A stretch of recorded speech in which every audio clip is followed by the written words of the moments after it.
चर्चा। सत श्री अकाल दोस्तों, मैं दर्शन सिंह दर्शक चर्चा प्रोग्राम लेके हाजिर हाँ। 2022 ਦੀਆਂ ਵਿਧਾਨ ਸਭਾ ਚੋਣਾਂ ਜਦੋਂ ਪੰਜਾਬ ਵਿੱਚ ਹੋਈਆਂ ਸੀਗੀਆਂ ਤਾਂ ਪੰਜਾਬ ਦੇ ਲੋਕਾਂ ਨੇ ਆਮ ਆਦਮੀ ਪਾਰਟੀ ਨੂੰ ਇਸ ਗੱਲ ਕਰਕੇ ਵੋਟਾਂ ਪਾਈਆਂ ਸੀ ਕਿ ਉਹਨਾਂ ਨੇ ਪੰਜਾਬ ਦੇ ਲੋਕਾਂ ਨਾਲ ਵਾਅਦਾ ਕੀਤਾ ਸੀ ਕਿ ਅਸੀਂ ਪੰਜਾਬ ਦੇ ਲੋਕਾਂ ਨੂੰ ਚੰਗੀ ਸਿਹਤ ਦੀਆਂ ਸੇਵਾਵਾਂ ਦੇਵਾਂਗੇ, ਨਾਲ ਨਾਲ ਵਧੀਆ ਐਜੂਕੇਸ਼ਨ ਵੀ ਦੇਵਾਂਗੇ ਤਾਂ ਜੋ ਪੰਜਾਬ ਦੇ ਬੱਚੇ ਤੇ ਨੌਜਵਾਨ ਵਧੀਆ ਉਚੇਰੀ ਸਿੱਖਿਆ ਤੇ ਗੁਣਵੱਤਾ ਵਾਲੀ ਜਿਹੜੀ ਐਜੂਕੇਸ਼ਨ ਲੈ ਕੇ ਚੰਗੀਆਂ ਨੌਕਰੀਆਂ ਹਾਸਲ ਕਰਨ ਜਾਂ ਹੋਰ ਉੱਚੇ ਅਹੁਦਿਆਂ ਤੇ ਜਾਣ। ਤੇ ਇਸ ਸੰਬੰਧ ਵਿੱਚ ਪੰਜਾਬ ਸਰਕਾਰ ਵੱਲੋਂ ਕੁਝ ਯਤਨ ਵੀ ਕੀਤੇ ਗਏ ਆ, ਜਿਨ੍ਹਾਂ ਵਿੱਚ ਐਮੀਨੈਂਸ ਸਕੂਲ ਖੋਲ੍ਹੇ ਗਏ ਆ, ਪ੍ਰਿੰਸੀਪਲਾਂ ਨੂੰ ਸਿੰਗਾਪੁਰ ਜਾਂ ਹੋਰ ਵਿਦੇਸ਼ਾਂ ਵਿੱਚ ਟ੍ਰੇਨਿੰਗ ਲੈਣ ਲਈ ਵੀ ਭੇਜਿਆ ਗਿਆ। ਤੇ ਪਿਛਲੇ ਦਿਨੀ ਇਸ ਗੱਲ ਦਾ ਵੀ ਐਲਾਨ ਕੀਤਾ ਗਿਆ ਕਿ UPSC ਦੇ ਕੇਂਦਰ ਖੋਲ੍ਹੇ ਦੀਆਂ ਅਕੈਡਮੀਆਂ ਖੋਲ੍ਹੀਆਂ ਜਾਣਗੀਆਂ ਤੇ ਇਹਦੇ ਨਾਲ ਵਿਹਾਰਕ ਅੰਗਰੇਜ਼ੀ ਸਿਖਾਉਣ ਲਈ ਕੱਲ ਬਰਤਾਨੀਆ ਕੌਂਸਲ ਨਾਲ ਵੀ ਸਮਝੌਤਾ ਕੀਤਾ ਗਿਆ। ਤੇ ਮੁੱਖ ਮੰਤਰੀ ਕਹਿੰਦੇ ਆ ਕਿ ਐਜੂਕੇਸ਼ਨ ਵਾਸਤੇ ਪੈਸੇ ਨਹੀਂ ਆਉਣ ਦਿੱਤੇ, ਮਤਲਬ ਉਹਨਾਂ ਦੀ ਕਮੀ ਨਹੀਂ ਆਉਣ ਦਿੱਤੀ ਜਾਊਗੀ। ਪਰ ਦੇਖਣ ਵਿੱਚ ਇਹ ਵੀ ਆਇਆ ਕਿ ਜਿਵੇਂ ਯੂਨੀਵਰਸਿਟੀਆਂ ਨੇ ਉੱਥੇ ਵੀ ਹੜਤਾਲਾਂ ਚੱਲ ਰਹੀਆਂ ਨੇ, ਹੋਰ ਬਹੁਤ ਸਾਰੇ ਜਿਹੜੇ ਅਧਿਆਪਕ ਨੇ ਉਹਨਾਂ ਨੂੰ ਵੀ ਹੜਤਾਲਾਂ ਦੇ ਉੱਤੇ ਬੈਠਣਾ ਪੈ ਰਿਹਾ, ਮੁਜ਼ਾਹਰੇ ਕਰਨੇ ਪੈ ਰਹੇ ਨੇ। ਤੇ ਦੂਜੇ ਪਾਸੇ ਕਾਂਗਰਸ ਜਾਂ ਵਿਰੋਧੀ ਧਿਰਾਂ ਜਾਂ ਭਾਰਤੀ ਜਨਤਾ ਪਾਰਟੀ, ਅਕਾਲੀ ਦਲ ਇਹ ਕਹਿ ਰਹੇ ਨੇ ਕਿ ਆਮ ਆਦਮੀ ਪਾਰਟੀ ਸਰਕਾਰ ਵੱਲੋਂ ਸਿਰਫ ਤੇ ਸਿਰਫ ਆਪਣੇ ਫੈਸਲੇ ਕੀਤੇ ਜਾਂਦੇ ਜਾਂ ਐਲਾਨ ਕੀਤੇ ਜਾਂਦੇ ਆ, ਪਰ ਜੇ ਹਕੀਕਤ ਵਿੱਚ ਦੇਖੋ ਅਜਿਹਾ ਕੁਝ ਵੀ ਨਹੀਂ ਹੋ ਰਿਹਾ ਜਿਹੜਾ ਲੋਕਾਂ ਨੂੰ ਇਹ ਲੱਗੇ ਕਿ ਸਿੱਖਿਆ ਦੇ ਮਤਲਬ ਮਾਮਲੇ ਦੇ ਵਿੱਚ ਕੋਈ ਵੱਡੀ ਪ੍ਰਾਪਤੀ ਹਾਸਲ ਕੀਤੀ ਹੈ। ਇਸ ਸਾਰੇ ਮਸਲੇ ਦੇ ਉੱਤੇ ਆਪਾਂ ਚਰਚਾ ਕਰ ਰਹੇ ਹਾਂ। ਚਰਚਾ ਕਰਨ ਲਈ ਸਾਡੇ ਵਿੱਚ ਮੌਜੂਦ ਨੇ ਪੰਜਾਬੀ ਯੂਨੀਵਰਸਿਟੀ ਦੇ ਜਿਹੜੇ ਪ੍ਰੋਫੈਸਰ ਭੀਮਿੰਦਰ ਸਿੰਘ, ਉਹ ਸਿੱਖਿਆ ਸ਼ਾਸਤਰੀ ਵੀ ਨੇ ਤੇ ਇਹਨਾਂ ਨੇ ਬਹੁਤ ਸਾਰੀਆਂ ਕਿਤਾਬਾਂ ਵੀ ਲਿਖੀਆਂ ਨੇ ਤੇ ਇਸ ਸਮੇਂ ਪੰਜਾਬੀ ਯੂਨੀਵਰਸਿਟੀ ਵਿੱਚ ਪੰਜਾਬੀ ਵਿਭਾਗ ਦੇ ਹੈੱਡ ਵੀ ਨੇ। ਇਹਦੇ ਨਾਲ ਨਾਲ ਸਾਡੇ ਵਿੱਚ ਮੌਜੂਦ ਨੇ ਕਾਂਗਰਸ ਦੇ ਬੁਲਾਰੇ ਜਸ਼ਨ ਚਾਹਲ ਜੀ, ਭਾਰਤੀ ਜਨਤਾ ਪਾਰਟੀ ਤੋਂ ਬੀਬੀ ਅਮਨਜੋਤ ਕੌਰ ਰਾਮੂਵਾਲੀਆ ਮੌਜੂਦ ਨੇ ਤੇ ਨਾਲ ਨਾਲ ਸਾਡੇ ਵਿੱਚ ਮੇਜਰ RPS ਮਲਹੋਤਰਾ ਜੀ ਮੌਜੂਦ ਨੇ। ਉਂਝ ਕਹਿਣ ਨੂੰ ਤਾਂ ਇਹ ਮਿਲਟਰੀ ਅਫਸਰ ਨੇ, ਪਰ ਐਜੂਕੇਸ਼ਨ ਦੇ ਮਤਲਬ ਖੇਤਰ ਦੇ ਵਿੱਚ ਵੀ ਇਹਨਾਂ ਦਾ ਕਾਫੀ ਜਿਹੜਾ ਹੈਗਾ ਤਜਰਬਾ ਹੈਗਾ।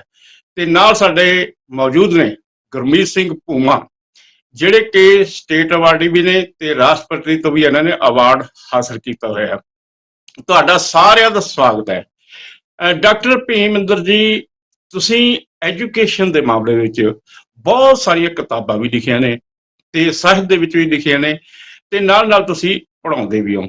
ਸਾਡੇ ਪੰਜਾਬ ਨੂੰ ਕਿਸ ਤਰ੍ਹਾਂ ਦੇ ਐਜੂਕੇਸ਼ਨ ਮਾਡਲ ਦੀ ਜ਼ਰੂਰਤ ਹੈ, ਤੇ ਜੇਕਰ ਇੱਕ ਤਾਂ ਮਾਡਲ ਦੀ ਜ਼ਰੂਰਤ ਹੈ, ਜਿਹੜੇ ਭਗਵੰਤ ਮਾਨ ਸਰਕਾਰ ਵੱਲੋਂ ਯਤਨ ਕੀਤੇ ਜਾ ਰਹੇ ਨੇ ਉਹ ਤੁਹਾਨੂੰ ਕਿਸ ਤਰ੍ਹਾਂ ਲੱਗ ਰਹੇ ਨੇ?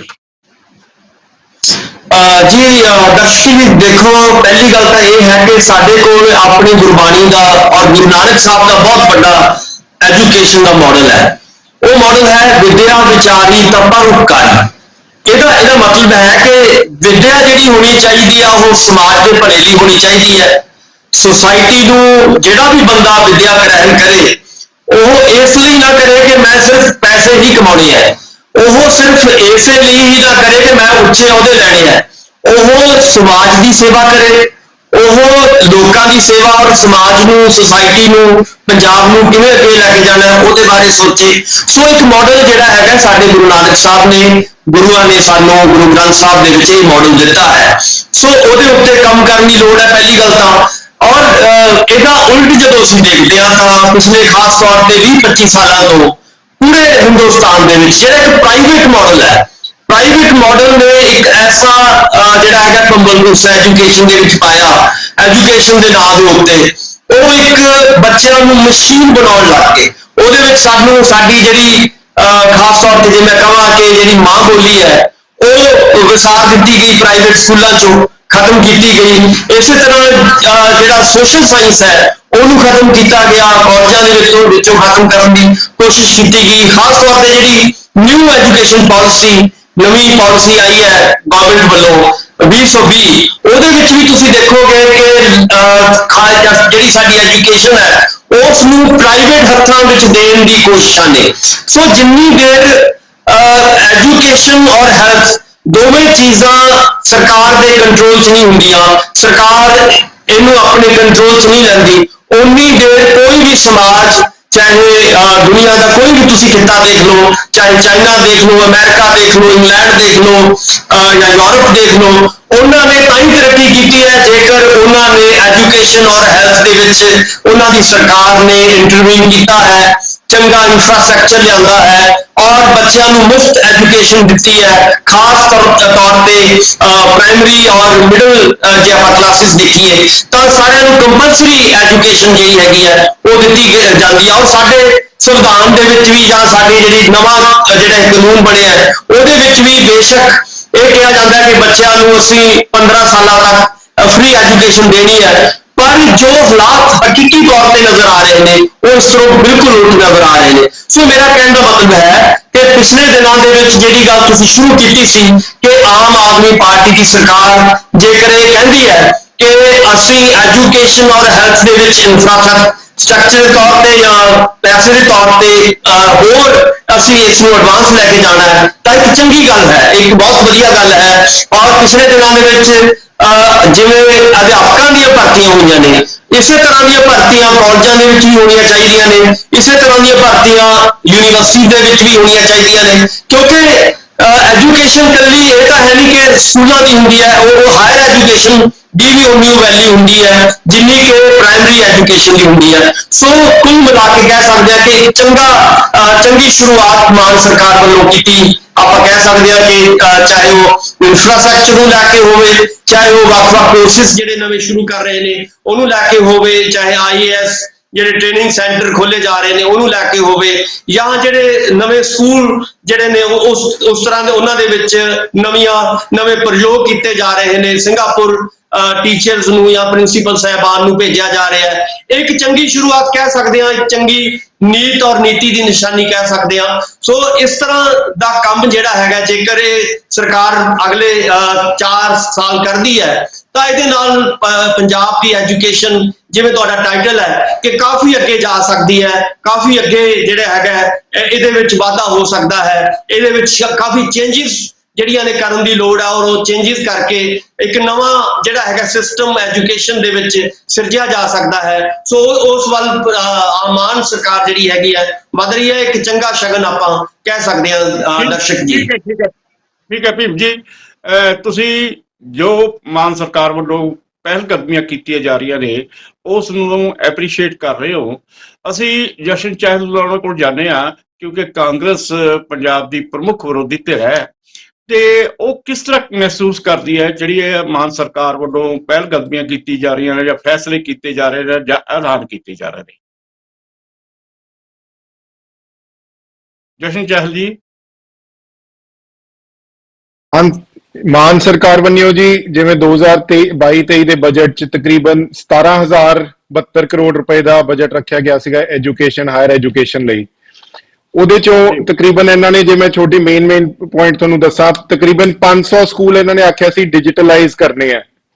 ਸੋ ਜਿਹੜੇ ਪਿਛਲੇ ਰਿਕਾਰਡ ਰਹੇ ਐਜੂਕੇਸ਼ਨ ਸਿਸਟਮ ਦੇ ਪਿਛਲੇ 4-5 ਸਾਲਾਂ ਦੇ ਮੈਂ ਤੁਹਾਨੂੰ ਦੱਸੂਗਾ। ਜਿਵੇਂ 19-20 ਜਿਹੜਾ ਸਰਵੇ ਹੋਇਆ ਸੀਗਾ ਉਦੋਂ ਤੋਂ ਜਿਹੜੀ ਤਬਦੀਲੀ ਆਉਣ ਲੱਗੀ ਹੈ, ਤਕਰੀਬਨ 19-20 ਚ 1.5 ਲੱਖ ਬੱਚਾ ਸਰਕਾਰੀ ਸਕੂਲ ਚ ਵਧਿਆ ਸੀਗਾ। ਤਕਰੀਬਨ ਉਹ ਚੋਂ 85% ਬੱਚੇ ਪ੍ਰਾਈਵੇਟ ਸਕੂਲ ਛੱਡ ਕੇ ਆਏ ਸੀਗੇ। ਤੇ 2022 ਚ ਜਦੋਂ ਆਪਣੀ ਹੁਣ ਸਰਕਾਰ ਆਈ ਹੈ ਉਦੋਂ ਸਰਕਾਰ ਆਉਣ ਵੇਲੇ ਵੀ ਸਰਵੇ ਆਇਆ ਸੀਗਾ ਵੀ ਪੰਜਾਬ ਐਜੂਕੇਸ਼ਨ ਸਿਸਟਮ ਨੰਬਰ 1 ਤੇ ਹੈ ਕੰਟਰੀ ਚ, ਤੇ ਦਿੱਲੀ ਦਾ ਰੈਂਕਿੰਗ ਪੰਜਾਬ ਐਜੂਕੇਸ਼ਨ ਸਿਸਟਮ ਨਾਲੋਂ ਥੱਲੇ ਆਈ ਸੀਗੀ। ਸੋ ਇਹ ਗੱਲ ਮੈਂ ਤੁਹਾਨੂੰ ਤਾਂ ਜ਼ਾਹਿਰ ਕਰ ਰਿਹਾ ਹਾਂ ਬਿਕੋਜ਼ ਜਿਹੜੀਆਂ ਅਨਾਉਂਸਮੈਂਟ ਇਹ ਕਰ ਰਹੇ ਹੈ ਉਹਦੇ ਤੇ ਅਮਲ ਨਹੀਂ ਕਰ ਪਾ ਰਹੇ। ਐਜੂਕੇਸ਼ਨ ਸਿਸਟਮ ਦਿੱਲੀ ਨਾਲ ਕੰਪੇਅਰ ਕੀਤਾ ਜਾ ਰਿਹਾ ਹੈ। ਦਿੱਲੀ ਦਾ ਐਜੂਕੇਸ਼ਨ ਸਿਸਟਮ ਤਾਂ ਪਹਿਲਾਂ ਹੀ ਪੰਜਾਬ ਤੋਂ ਸਿੱਖਣਾ ਚਾਹੀਦਾ ਉਹਨਾਂ ਨੂੰ। ਜੇ ਆਪਾਂ ਦੇਖੀਏ ਪਿਛਲੇ 4-5 ਸਾਲਾਂ ਤੇ ਹੀ ਜਾਂਦੇ ਆ, ਉਦੋਂ ਪਹਿਲਾਂ ਵੀ ਜਾਵਾਂਗੇ, ਉਦੋਂ ਪਿੱਛੇ ਵੀ ਜਾਵਾਂਗੇ ਅਗਲੀ ਵਾਰ। ਸੋ ਤਕਰੀਬਨ ਉਹਦੇ ਤੋਂ ਦਿੱਲੀ ਨੂੰ ਸਿੱਖਣਾ ਚਾਹੀਦਾ। ਇਹ ਦਿੱਲੀ ਮਾਡਲ ਪੰਜਾਬ 'ਚ ਲਾਗੂ ਕਰਨਾ ਚਾਹੁੰਦੇ ਆ। ਸੋ ਇੱਕ ਤਾਂ ਉੱਥੇ ਸਰਕਾਰ ਫੇਲ ਹੈ ਜੀ। ਦੂਜੇ ਤੇ ਜਿਹੜਾ ਇਹਨਾਂ ਨੇ ਹੁਣ ਸਟੈਪ ਚੱਕੇ ਆ ਵੀ 500 ਡਿਜੀਟਲਾਈਜ਼ ਕਰਨੇ ਆ ਸਕੂਲ, ਉਹਨਾਂ ਚੋਂ ਸਰਕਾਰ ਨੇ ਕੋਈ ਤੱਥ ਨਹੀਂ ਪੇਸ਼ ਕੀਤੇ ਵੀ ਕਿੰਨੇ ਸਕੂਲ ਹੋ ਗਏ ਆ ਜਾਂ ਕਿੰਨੇ ਕਰਨੇ ਆ। ਤੇ ਜਿਹੜੀ ਤਕਰੀਬਨ ਮਾਨਸਾ ਆਪਣਾ ਸਭ ਤੋਂ ਲਿਟਰੇਸੀ ਰੇਟ ਚ ਲੋ ਹੈ, ਜੇ ਮੈਂ ਡਿਸਟ੍ਰਿਕਟ ਵਾਈਜ਼ ਵੀ ਜਾਵਾਂ ਉਹਦੇ ਚ ਤਕਰੀਬਨ 62% ਕੁਝ ਲਿਟਰੇਸੀ ਰੇਟ ਹੈ ਮਾਨਸਾ ਦੇ ਵਿੱਚ ਆਪਣੇ ਪੂਰੇ ਪੰਜਾਬ ਚੋਂ। ਸੀਐਮ ਸਾਹਿਬ ਦਾ ਗਵਾਂਢੀ ਹਲਕਾ ਹੈ ਇੱਕ, ਉਹਦੇ ਤੇ ਵੀ ਕੋਈ ਨਜ਼ਰ ਨਹੀਂ ਦਿੱਤੀ ਜਾ ਰਹੀ। ਮਾਨਸਾ ਲਈ ਕੀ ਕਰ ਰਹੀ ਹੈ ਸਰਕਾਰ, ਇੱਕ ਤਾਂ ਇਹ ਵੀ ਦੱਸੇ ਜੇ ਆਪਾਂ ਡਿਸਟ੍ਰਿਕਟ ਵਾਈਜ਼ ਜਾਂਦੇ ਹਾਂ। ਤੇ ਪੰਜਾਬ ਲਈ ਜਿਹੜਾ 17,072 ਕਰੋੜ ਰੁਪਏ ਇਹਨਾਂ ਨੇ ਅਲਾਟ ਕੀਤਾ ਸੀ, ਉਹਦੇ ਚੋਂ ਕੀ ਕੀ ਇਹਨਾਂ ਨੇ ਕੀਤਾ ਹੁਣ ਤੱਕ, ਇੱਕ ਵਾਰੀ ਇਹ ਦੱਸਣ, ਫਿਰ ਉਸ ਤੋਂ ਬਾਅਦ ਮੈਂ ਤੁਹਾਨੂੰ ਦੁਬਾਰਾ ਤੱਥਾਂ ਦੇ ਆਧਾਰ ਤੇ ਆਪਾਂ ਇਹਨਾਂ ਨੂੰ ਦੁਬਾਰਾ ਸਵਾਲ ਕਰਾਂਗੇ ਜੀ। ਠੀਕ ਹੈ ਚਹਿਲ ਸਾਹਿਬ। ਮਲਹੋਤਰਾ ਜੀ, ਤੁਸੀਂ ਚਹਿਲ ਸਾਹਿਬ ਦੀਆਂ ਦਾ ਜੋ ਕਿਹਾ ਉਹਨਾਂ ਨੇ ਇਹ ਦੱਸਿਆ ਕਿ ਜਿਹੜੀ ਮਾਨ ਸਰਕਾਰ ਨੇ ਖਾਸ ਤੌਰ ਤੇ ਐਲਾਨ ਕੀਤੇ, ਬਜਟ ਦੇ ਵਿੱਚ ਐਲਾਨ ਕੀਤੇ, ਉਹ ਐਲਾਨ ਹਾਲੇ ਤੱਕ ਪੂਰੇ ਨਹੀਂ ਹੋਏ ਹੈਗੇ। ਤੇ ਇਸ ਗੱਲ ਕਰਕੇ ਉਹ ਇਹ ਕਹਿਣਾ ਚਾਹ ਰਹੇ ਨੇ ਕਿ ਸਰਕਾਰ ਜਿਹੜੀ ਹੈਗੀ ਆ ਉਸ ਵੱਲੋਂ ਜੋ ਵੀ ਕੰਮ ਕੀਤੇ ਜਾ ਰਹੇ ਆ ਉਹਨਾਂ ਤੋਂ ਉਹਨਾਂ ਨੂੰ ਸੰਤੁਸ਼ਟੀ ਨਹੀਂ ਹੈ। ਦਰਸ਼ਕ ਜੀ ਦੇਖੋ, ਜੇ ਆਪਾਂ ਦੇਸ਼ ਦਾ ਨਿਰਮਾਣ ਕਰਨਾ ਹੈ ਨਾ, ਤਾਂ ਸਭ ਤੋਂ ਪਹਿਲਾਂ ਦੇਸ਼ ਦੇ ਕਰੈਕਟਰ ਦਾ ਨਿਰਮਾਣ ਕਰਨਾ ਪੈਂਦਾ, ਔਰ ਕਰੈਕਟਰ ਦਾ ਨਿਰਮਾਣ ਕਰਨ ਦੇ ਲਈ ਸਿੱਖਿਆ ਦੀ ਸਭ ਤੋਂ ਵੱਡੀ ਭੂਮਿਕਾ ਹੁੰਦੀ ਹੈਗੀ ਹੈ। ਔਰ ਉਹ ਸਿੱਖਿਆ ਜਿਹੜੀ ਹੈ, ਕਰੈਕਟਰ ਨਿਰਮਾਣ ਵਾਲੀ ਜਿਹੜੀ ਸਿੱਖਿਆ ਹੈ, ਉਹ ਸਰਕਾਰੀ ਅਦਾਰੇ ਹੀ ਦੇ ਸਕਦੇ ਨੇ।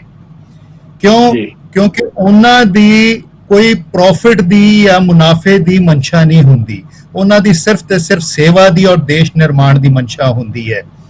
ਸੋ ਇਸੇ ਚੀਜ਼ ਨੂੰ ਮੁੱਖ ਰੱਖਦੇ ਹੋਏ ਆਮ ਆਦਮੀ ਪਾਰਟੀ ਸ਼ੁਰੂ ਤੋਂ ਹੀ ਸਰਕਾਰੀ ਵਿਦਿਅਕ ਅਦਾਰਿਆਂ ਨੂੰ ਇੰਪਰੂਵ ਕਰਨ ਵੱਲ ਜ਼ੋਰ ਦਿੰਦੀ ਰਹੀ ਹੈਗੀ ਹੈ। ਔਰ ਮੈਂ ਡਾਕਟਰ ਭੀਮ ਜੀ ਦੀ ਗੱਲ ਨਾਲ ਪੂਰੀ ਤਰ੍ਹਾਂ ਸਹਿਮਤ ਹੈਗਾ। ਵਿਦਿਆ ਵਿਚਾਰੀ ਤਾਂ ਪਰਉਪਕਾਰੀ। ਦੇਖੋ, ਪਰਉਪਕਾਰ ਤਾਂ ਉਹੀ ਵਿਅਕਤੀ ਕਰੇਗਾ ਨਾ ਜਿਹੜਾ ਕਰਜ਼ੇ ਹੇਠ ਨਹੀਂ ਹੈ।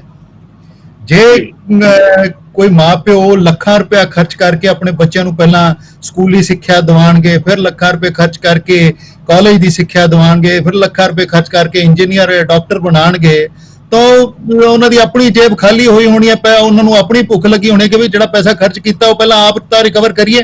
ਪਰਉਪਕਾਰ ਬਾਰੇ ਕੌਣ ਸੋਚੇਗਾ? ਸੋ ਇਹ ਜਿਹੜਾ ਪ੍ਰਾਈਵੇਟ ਐਜੂਕੇਸ਼ਨ ਦਾ ਮਾਡਲ ਰਿਵਾਇਤੀ ਪਾਰਟੀਆਂ ਨੇ ਪੰਜਾਬ ਦੇ ਉੱਤੇ ਥੋਪਿਆ ਸੀਗਾ, ਇਹ ਇਸ ਦਾ ਨਤੀਜਾ ਸੀਗਾ ਕਿ ਪੰਜਾਬ ਦਾ ਜਿਹੜਾ ਇਹਨਾਂ ਨੇ ਹਰ ਇੱਕ ਪੱਖੋਂ ਬੇੜਾ ਗਰਕ ਕੀਤਾ ਹੈਗਾ। ਔਰ ਜਦੋਂ ਦੀ ਆਮ ਆਦਮੀ ਪਾਰਟੀ ਚਾਹੇ ਦਿੱਲੀ ਸੱਤਾ ਵਿੱਚ ਆਈ ਹੈ, ਚਾਹੇ ਪੰਜਾਬ ਵਿੱਚ ਸੱਤਾ ਚ ਆਈ ਹੈ, ਸਿੱਖਿਆ ਤੇ ਸਿਹਤ ਜਿਹੜੀਆਂ ਉਹ ਦੋ ਟੌਪ ਪ੍ਰਾਇੋਰਟੀਜ਼ ਜਿਹੜੀਆਂ ਹੋ ਰਹੀਆਂ ਹੈਗੀਆਂ।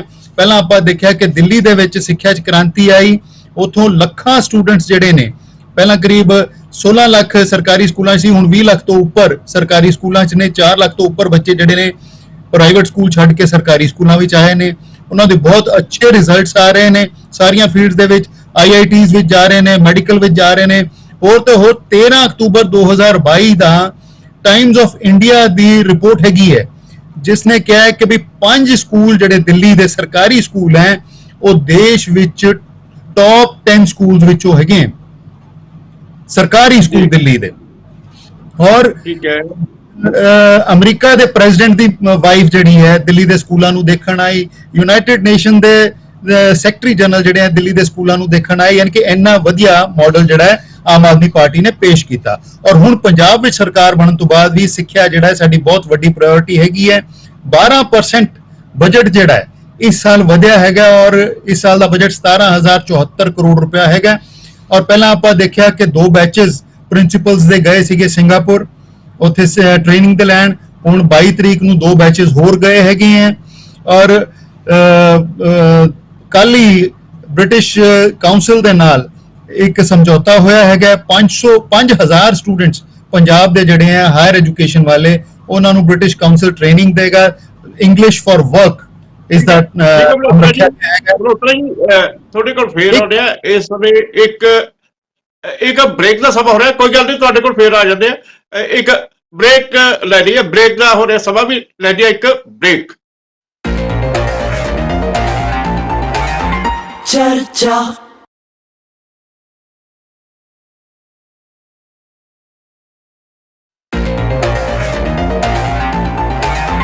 चर्चा।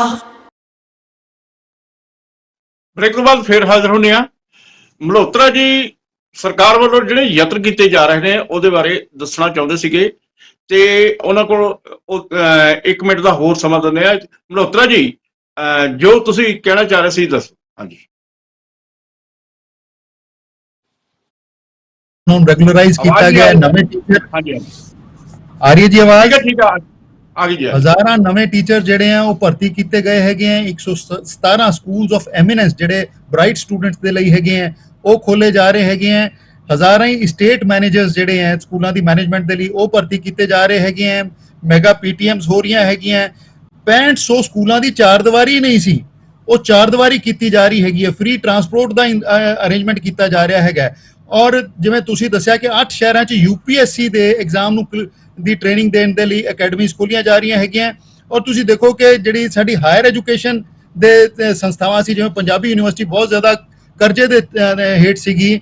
ਇਸ ਸਾਲ ਦਾ ਉਹਨਾਂ ਦਾ 560 ਕਰੋੜ ਦਾ ਬਜਟ ਜਿਹੜਾ ਹੈ ਉਹ ਉਹਨਾਂ ਲਈ ਦਿੱਤਾ ਗਿਆ। ਔਰ ਇਸ ਦਾ ਨਤੀਜੇ ਆਣੇ ਸ਼ੁਰੂ ਹੋਏ ਨੇ, ਕਿਉਂਕਿ ਦੇਖੋ ਅਜੇ ਸਿਰਫ 1.5 ਸਾਲ ਹੋਇਆ ਹੈਗਾ। ਪਰ ਫਿਰ ਵੀ ਜਿਹੜੇ ਮੁੱਢਲੇ ਨਤੀਜੇ ਨੇ ਕਿ ਪ੍ਰੀ ਪ੍ਰਾਇਮਰੀ 1 ਦੇ ਵਿੱਚ ਜਿਹੜੀ ਭਰਤੀ ਹੈਗੀ ਹੈ ਸਕੂਲਾਂ ਵਿੱਚ 16% ਵੱਧ ਗਈ ਹੈ ਔਰ ਪ੍ਰੀ ਪ੍ਰਾਇਮਰੀ 2 ਦੇ ਵਿੱਚ 9.9% ਵੱਧ ਗਈ ਹੈ। ਔਰ ਬਾਕੀ ਜਿਹੜੇ ਸਾਡੇ ਵਿਰੋਧੀ ਕ੍ਰਿਟਿਸਿਜ਼ਮ ਕਰਦੇ ਨੇ ਉਹ ਦੇਖੋ ਉਹਨਾਂ ਨੇ ਤਾਂ ਕ੍ਰਿਟਿਸਿਜ਼ਮ ਕਰਨਾ ਹੀ ਕਰਨਾ, ਕਿਉਂਕਿ ਜੇ ਉਹ ਸਾਡੀ ਤਾਰੀਫ ਕਰਦੇ ਨੇ ਤਾਂ ਉਹਨਾਂ ਦੀ ਆਪਣੀ ਰਾਜਨੀਤਿਕ ਜ਼ਮੀਨ ਖੁੱਸਦੀ ਹੈਗੀ ਹੈ। ਸੋ ਉਹਨਾਂ ਨੂੰ ਦੇ ਨਾਲ ਮੈਂ ਬਹਿਸ ਨਹੀਂ ਜ਼ਿਆਦਾ ਕਰਨਾ ਚਾਹੁੰਦਾ। ਔਰ ਲੇਕਿਨ ਜਿਹੜਾ ਇਹ ਸਰਵੇ ਕਹਿ ਰਹੇ ਸੀਗੇ ਕਿ ਕਾਂਗਰਸ ਦੀ ਸਰਕਾਰ ਸਮੇਂ ਪੰਜਾਬ ਦੇ ਸਕੂਲ ਨੰਬਰ 1 ਤੇ ਆਏ, ਮੈਂ ਉਹ ਬੇਨਤੀ ਕਰਨਾ ਚਾਹਾਂਗਾ ਕਿ ਉਹ ਕੈਪਟਨ ਤੇ ਮੋਦੀ ਦੀ ਦੋਸਤੀ ਦਾ ਸਰਵੇ ਸੀਗਾ, ਜਿਹੜਾ ਕਿ ਫਰਾਡ ਸਰਵੇ ਸੀ। ਕਿ ਜਿਵੇਂ ਇਹਨਾਂ ਨੇ ਕੱਲ ਪਾਰਲੀਮੈਂਟ ਵਿੱਚ ਝੂਠ ਬੋਲਿਆ ਕਿ ਜੀ ਈਡੀ ਦਾ ਜਿਹੜਾ ਕਨਵਿਕਸ਼ਨ ਰੇਟ ਆ ਉਹ 93% ਪਹੁੰਚ ਗਿਆ। 0.5% ਸੀਗਾ 6 ਮਹੀਨੇ ਪਹਿਲਾਂ ਤੱਕ, ਉਹ 93% ਪਹੁੰਚ ਗਿਆ। ਇਹੋ ਜਿਹਾ ਹੀ ਝੂਠ ਇਹਨਾਂ ਨੇ ਪਹਿਲਾਂ ਪੰਜਾਬ ਦੇ ਨਾਲ ਬੋਲਿਆ ਸੀ ਕਿ ਪੰਜਾਬ ਦਾ ਐਜੂਕੇਸ਼ਨ। ਮਲਹੋਤਰਾ ਜੀ ਰਾਮੂ ਵਾਲੀਆ ਜੀ, ਤੁਸੀਂ ਮਲਹੋਤਰਾ ਜੀ ਦੀ ਗੱਲਬਾਤ ਸੁਣੀ ਹੈ ਤੇ ਇਹਨਾਂ ਨੇ ਸਰਕਾਰ ਦੇ ਨੁਮਾਇੰਦੇ ਹੋਣ ਜਾਂ ਆਮ ਆਦਮੀ ਪਾਰਟੀ ਦੇ ਨੁਮਾਇੰਦੇ ਹੋਣ ਕਰਕੇ ਇਹ ਸਾਰੀ ਆਪਣੀਆਂ ਪ੍ਰਾਪਤੀਆਂ ਸੁਣਾ ਦਿੱਤੀਆਂ ਨੇ। ਤੁਸੀਂ ਜਿਹੜੀ ਤੁਹਾਡੀ ਪਾਰਟੀ ਹੈ ਦਿੱਲੀ ਨਾਲ ਵੀ ਜੁੜੀ ਹੋਈ ਹੈ ਤੇ ਪੰਜਾਬ ਨਾਲ ਵੀ ਜੁੜੀ ਹੋਈ ਹੈ, ਤੁਹਾਨੂੰ ਸਾਰੀ ਰਿਪੋਰਟਾਂ ਪਤਾ ਨੇ ਦਿੱਲੀ 'ਚ ਕੀ ਹਾਲਤ ਹੈ ਤੇ ਪੰਜਾਬ ਦੇ ਵਿੱਚ ਕੀ ਹਾਲ ਹੈ। ਦੱਸੋ ਇਹ ਜਿਹੜਾ ਹੈਗਾ ਜੋ ਕੁਛ ਇਹਨਾਂ ਨੇ ਕੀਤਾ ਉਹਨਾਂ ਦੇ ਵਿੱਚ ਕਿੰਨੀ ਕੁ ਹਕੀਕਤ ਹੈ, ਕਿੰਨੀ ਕੁ ਸੱਚਾਈ ਹੈਗੀ ਹੈ? ਦੇਖੋ ਜੀ, ਮੈਂ ਸਮਝਦੀ ਹਾਂ ਕਿ ਮਹਿਜ਼ ਇਹ ਇੱਕ ਡਰਾਮਾ ਹੈਗਾ ਇਹਨਾਂ ਦਾ ਕਿ ਆਮ ਆਦਮੀ ਪਾਰਟੀ ਨੂੰ ਡਰਾਮਾ ਕਰਨ ਦੀ ਆਦਤ ਪੈ ਗਈ ਆ। ਜੇ ਦਿੱਲੀ ਦੇ ਸਕੂਲ ਇੰਨੇ ਚੰਗੇ ਆ ਕਿ ਉਹ ਦੁਨੀਆ ਵਿੱਚ 5ਵੇਂ ਸਥਾਨ ਤੇ ਫਿਰ ਬ੍ਰਿਟਿਸ਼ ਦੇ ਨਾਲ MOU ਸਾਈਨ ਕਰਨ ਦੀ ਕੀ ਲੋੜ ਪੈ ਗਈ ਸੀ? ਫਿਰ ਦਿੱਲੀ ਤੋਂ ਅਧਿਆਪਕ ਮੰਗਾਉਂਦੇ ਔਰ ਫਿਰ ਸਿੰਗਾਪੁਰ ਸਾਨੂੰ ਪ੍ਰਿੰਸੀਪਲਾਂ ਨੂੰ ਬਾਰ-ਬਾਰ ਭੇਜਣ ਦੀ ਕਿਉਂ ਲੋੜ ਪੈ ਗਈ? ਫਿਰ ਦਿੱਲੀ ਭੇਜਦੇ, ਖਰਚਾ ਘੱਟ ਹੁੰਦਾ। ਔਰ ਫਿਰ ਜੇ ਦਿੱਲੀ ਦੇ ਸਕੂਲ ਇੰਨੇ ਮਾਡਲ ਵਧੀਆ ਤਾਂ ਵੀ ਫਿਰ ਦਿੱਲੀ ਵਾਲਾ ਮਾਡਲ ਪੰਜਾਬ 'ਚ ਅਪਲਾਈ ਕਰੋ ਤੇ ਕਿੰਨੇ ਕੁ ਉੱਥੇ ਬੱਚਿਆਂ ਨੂੰ ਪੜ੍ਹ ਕੇ ਨੌਕਰੀਆਂ ਮਿਲਦੀਆਂ, ਇਹ ਵੀ ਮੈਂ ਜਾਣਨਾ ਚਾਹੂੰਗੀ। ਜੇ ਸਾਨੂੰ ਇਸ ਵਕਤ ਮੈਂ ਜੇ ਦੇਖਿਆ ਜਾਵੇ ਤਾਂ ਮੇਰੇ PA ਬੈਠਾ, ਉਹਦੀ ਸਕੀ ਭੈਣ ਕੈਨੇਡਾ ਦੇ ਵਿੱਚ 26 ਸਾਲ ਦੀ ਕੁੜੀ ਆ, ਹੁਣੇ ਗਈ ਆ ਉੱਥੇ ਜਾ ਕੇ ਟੀਚਰ ਆ। ਮੇਰੇ ਖੁਦ 2 ਚਾਚੇ ਉੱਥੇ ਟੀਚਰ ਰਹੇ ਆ। ਲੋਕੀ ਤਾਂ ਪੰਜਾਬ ਤੋਂ ਵਿਦੇਸ਼ਾਂ 'ਚ ਜਾ ਕੇ ਟੀਚਰ ਬਣਦੇ ਤੇ ਸਾਨੂੰ ਕੀ ਇੰਨੀ ਜ਼ਰੂਰਤ ਪੈ ਗਈ ਕਿ ਅਸੀਂ ਵਿਦੇਸ਼ਾਂ ਤੋਂ ਟੀਚਰ ਮੰਗਾ ਰਹੇ ਹਾਂ ਤੇ ਸਾਡੇ ਕੀ ਬੱਚੇ ਕਾਬਲ ਨਹੀਂ ਹਨ? ਸਾਡੇ ਬੱਚੇ ICI ਔਰ CBSE ਸਕੂਲਾਂ 'ਚ ਪੜ੍ਹਦੇ ਆ ਔਰ ਉਹ ਬੜੇ ਸ਼ੁਰੂ ਤੋਂ ਇੰਗਲਿਸ਼ ਬੋਲਦੇ ਆ ਔਰ ਅੰਗਰੇਜ਼ੀ ਕੋਈ ਸਾਨੂੰ ਬਹੁਤੀ ਪੰਜਾਬੀਆਂ ਨੂੰ ਹਰ ਭਾਸ਼ਾ ਸਿੱਖਣ ਦਾ ਇਹਨਾਂ ਦੇ ਕੋਲੇ ਬਲ ਹੈਗਾ। ਕਈ ਜਿਵੇਂ ਹੁਣ ਕੇਰਲਾ ਵਗੈਰਾ ਹੈਗੇ ਉਹਨਾਂ ਤੋਂ ਨਹੀਂ ਸਿੱਖੀ ਜਾਂਦੀ, ਹਿੰਦੀ ਨਹੀਂ ਸਿੱਖੀ ਜਾਂਦੀ। ਔਰ ਫਿਰ ਮੈਂ ਇਹ ਵੀ ਦੱਸਦਾ ਕਿ ਅੰਗਰੇਜ਼ੀ ਸਿੱਖਣਾ ਕੋਈ ਬਹੁਤੀ ਵੱਡੀ ਗੱਲ ਨਹੀਂ ਹੈ। ਸਾਊਥ ਇੰਡੀਆ 'ਚ ਜੇ ਘਰ ਦੇ ਲਈ ਤੁਸੀਂ ਕੰਮ ਕਰਨ ਲਈ ਵੀ ਸਹਾਇਕ ਰੱਖਣਾ ਤੇ ਅੰਗਰੇਜ਼ੀ ਬੋਲਦੇ ਆ ਔਰ ਅੰਗਰੇਜ਼ੀ ਕੋਈ ਏਡੀ ਗੱਲ ਨਹੀਂ। ਉੱਥੇ ਦੂਜੇ ਪਾਸੇ ਕੇਂਦਰ ਸਰਕਾਰ ਇਸ ਗੱਲ ਤੇ ਜ਼ੋਰ ਦੇ ਰਹੀ ਹੈ ਕਿ ਡਾਕਟਰੀ ਵਰਗਾ ਜਿਹੜਾ ਨਾਜ਼ੁਕ ਔਰ ਬਹੁਤ ਹਾਈ ਕੁਆਲੀਫਾਈ ਪ੍ਰੋਫੈਸ਼ਨ ਆ ਉਹ ਵੀ ਆਪਦੀ ਭਾਸ਼ਾ ਵਿੱਚ ਹੋਵੇ। ਅਸੀਂ ਅੰਗਰੇਜ਼ੀ ਤੋਂ ਕੀ ਲੈਣਾ? ਪਰ ਮੈਨੂੰ ਪਤਾ ਨਹੀਂ ਪੰਜਾਬ ਸਰਕਾਰ ਦੀ ਕਿਸ ਗੱਲ ਦੀ ਪਾਲਿਸੀ ਹੈ। ਮੈਨੂੰ ਤਾਂ ਨਿਰਾ ਸ਼ੋਸ਼ਾ ਲੱਗਦਾ। ਜੇ ਸਰਕਾਰੀ ਸਕੂਲਾਂ ਦਾ ਮਿਆਰ ਉੱਚਾ ਚੱਕਣਾ ਤਾਂ ਨਿਰਾ ਸਕੂਲਾਂ ਦਾ ਰੰਗ ਰੋਗਨ ਕਰਕੇ ਮਿਆਰ ਉੱਚਾ ਨਹੀਂ ਚੱਕਿਆ ਜਾਂਦਾ। ਸਾਨੂੰ ਪੜ੍ਹਾਈ ਕਰਨ ਦੇ ਤੇ ਵਿੱਦਿਆ ਦੇਣ ਦੇ ਤੇ ਵਿਦਿਆ ਦਰਸਾਉਣ ਦੇ ਢੰਗ ਬਦਲਣਾ ਪਊਗਾ ਤਾਂ ਕਿ ਬੱਚਿਆਂ ਦਾ ਇੰਟਰਸਟ ਪੈਦਾ ਹੋ ਸਕੇ, ਬੱਚੇ ਭੈੜੀਆਂ ਆਦਤਾਂ ਤੋਂ ਦੂਰ ਰਹਿ ਸਕਣ ਔਰ ਸਮਾਲ ਸਕਿਲਡ ਪ੍ਰੋਗਰਾਮ ਦੇਣੇ ਚਾਹੀਦੇ ਆ ਤਾਂ ਕਿ ਬੱਚੇ ਪੜ੍ਹਾਈ ਤੋਂ ਬਾਅਦ ਆਪਦੇ ਪੈਰਾਂ ਤੇ ਖੜੇ ਹੋ ਸਕਣ, ਚਾਹੇ ਉਹ ਕਿਤੇ ਨੌਕਰੀ ਕਰ ਸਕਣ ਜਾਂ ਉਹ ਛੋਟਾ ਬਿਜ਼ਨਸ ਕਰ ਸਕਣ। ਇਹਨਾਂ ਸਾਰੀਆਂ ਗੱਲਾਂ ਦਾ ਮੈਂ ਇੱਕ ਗੱਲ ਹੋਰ ਵੀ ਕਹਿਣਾ ਚਾਹੁੰਦੀ ਹਾਂ ਕਿ ਸਮੇਂ-ਸਮੇਂ ਦੇ ਨਾਲ ਵਿਦਿਆ ਦੇ ਅਰਥ ਬਦਲਦੇ ਆ। ਇਸ ਵਕਤ ਕਦੇ ਵਿਦਿਆ ਹੁੰਦੀ ਸੀ ਕਿ ਨਿਰਾ ਧਾਰਮਿਕ ਵਿਦਿਆ ਹੁੰਦੀ ਸੀ, ਪਰ ਹੁਣ ਇਹ ਵਿਦਿਆ ਹੈਗੀ ਆ।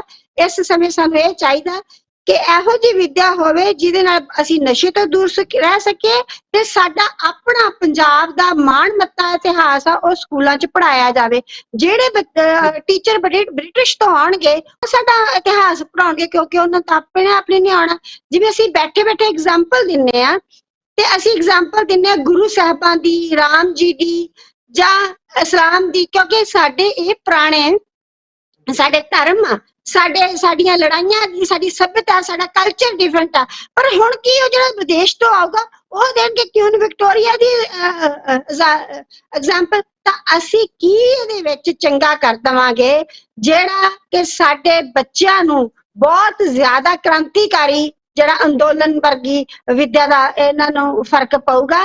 ਦੂਜੀ ਗੱਲ ਮੈਂ ਇਹ ਵੀ ਕਹਿ ਦੇਣਾ ਚਾਹੁੰਦੀ ਹਾਂ ਕਿ ਜਿਹੜਾ ਰੈਂਕ ਦੀ ਗੱਲ ਕਰਦੇ ਹਾਂ ਅਸੀਂ ਕਿ ਸਾਡੀ ਵਿਦਿਆ ਦਾ ਰੈਂਕ 5ਵੇਂ ਸਥਾਨ ਤੇ 3 ਸਥਾਨ ਤੇ, ਪਰ ਮੈਂ ਅਸਲੀਅਤ ਨੂੰ ਜਾਣਦੀ ਹਾਂ। ਮੈਂ NGO ਚਲਾਉਂਦੀ ਹਾਂ, ਕੈਂਪ ਲਾਉਂਦੀ ਰਹਿੰਦੀ ਹਾਂ। ਸਾਡੇ ਆਪਣੇ ਬੱਚੇ ਨੌਕਰੀ ਨੂੰ ਆਉਂਦੇ ਆ ਔਰ ਪੰਜਾਬੀ 'ਚ ਐਪਲੀਕੇਸ਼ਨ ਨਹੀਂ ਲਿਖ ਸਕਦੇ। ਇਸ ਲਈ ਸਾਨੂੰ ਆਪਦੀ ਵਿਦਿਆ ਦੇਣ ਦਾ ਤਰੀਕਾ ਬਦਲਣਾ ਪੈਣਾ ਤਾਂ ਕਿ ਬੱਚੇ ਸਮਾਜਿਕ ਤੌਰ ਤੇ ਵਿਚਰ ਸਕਣ।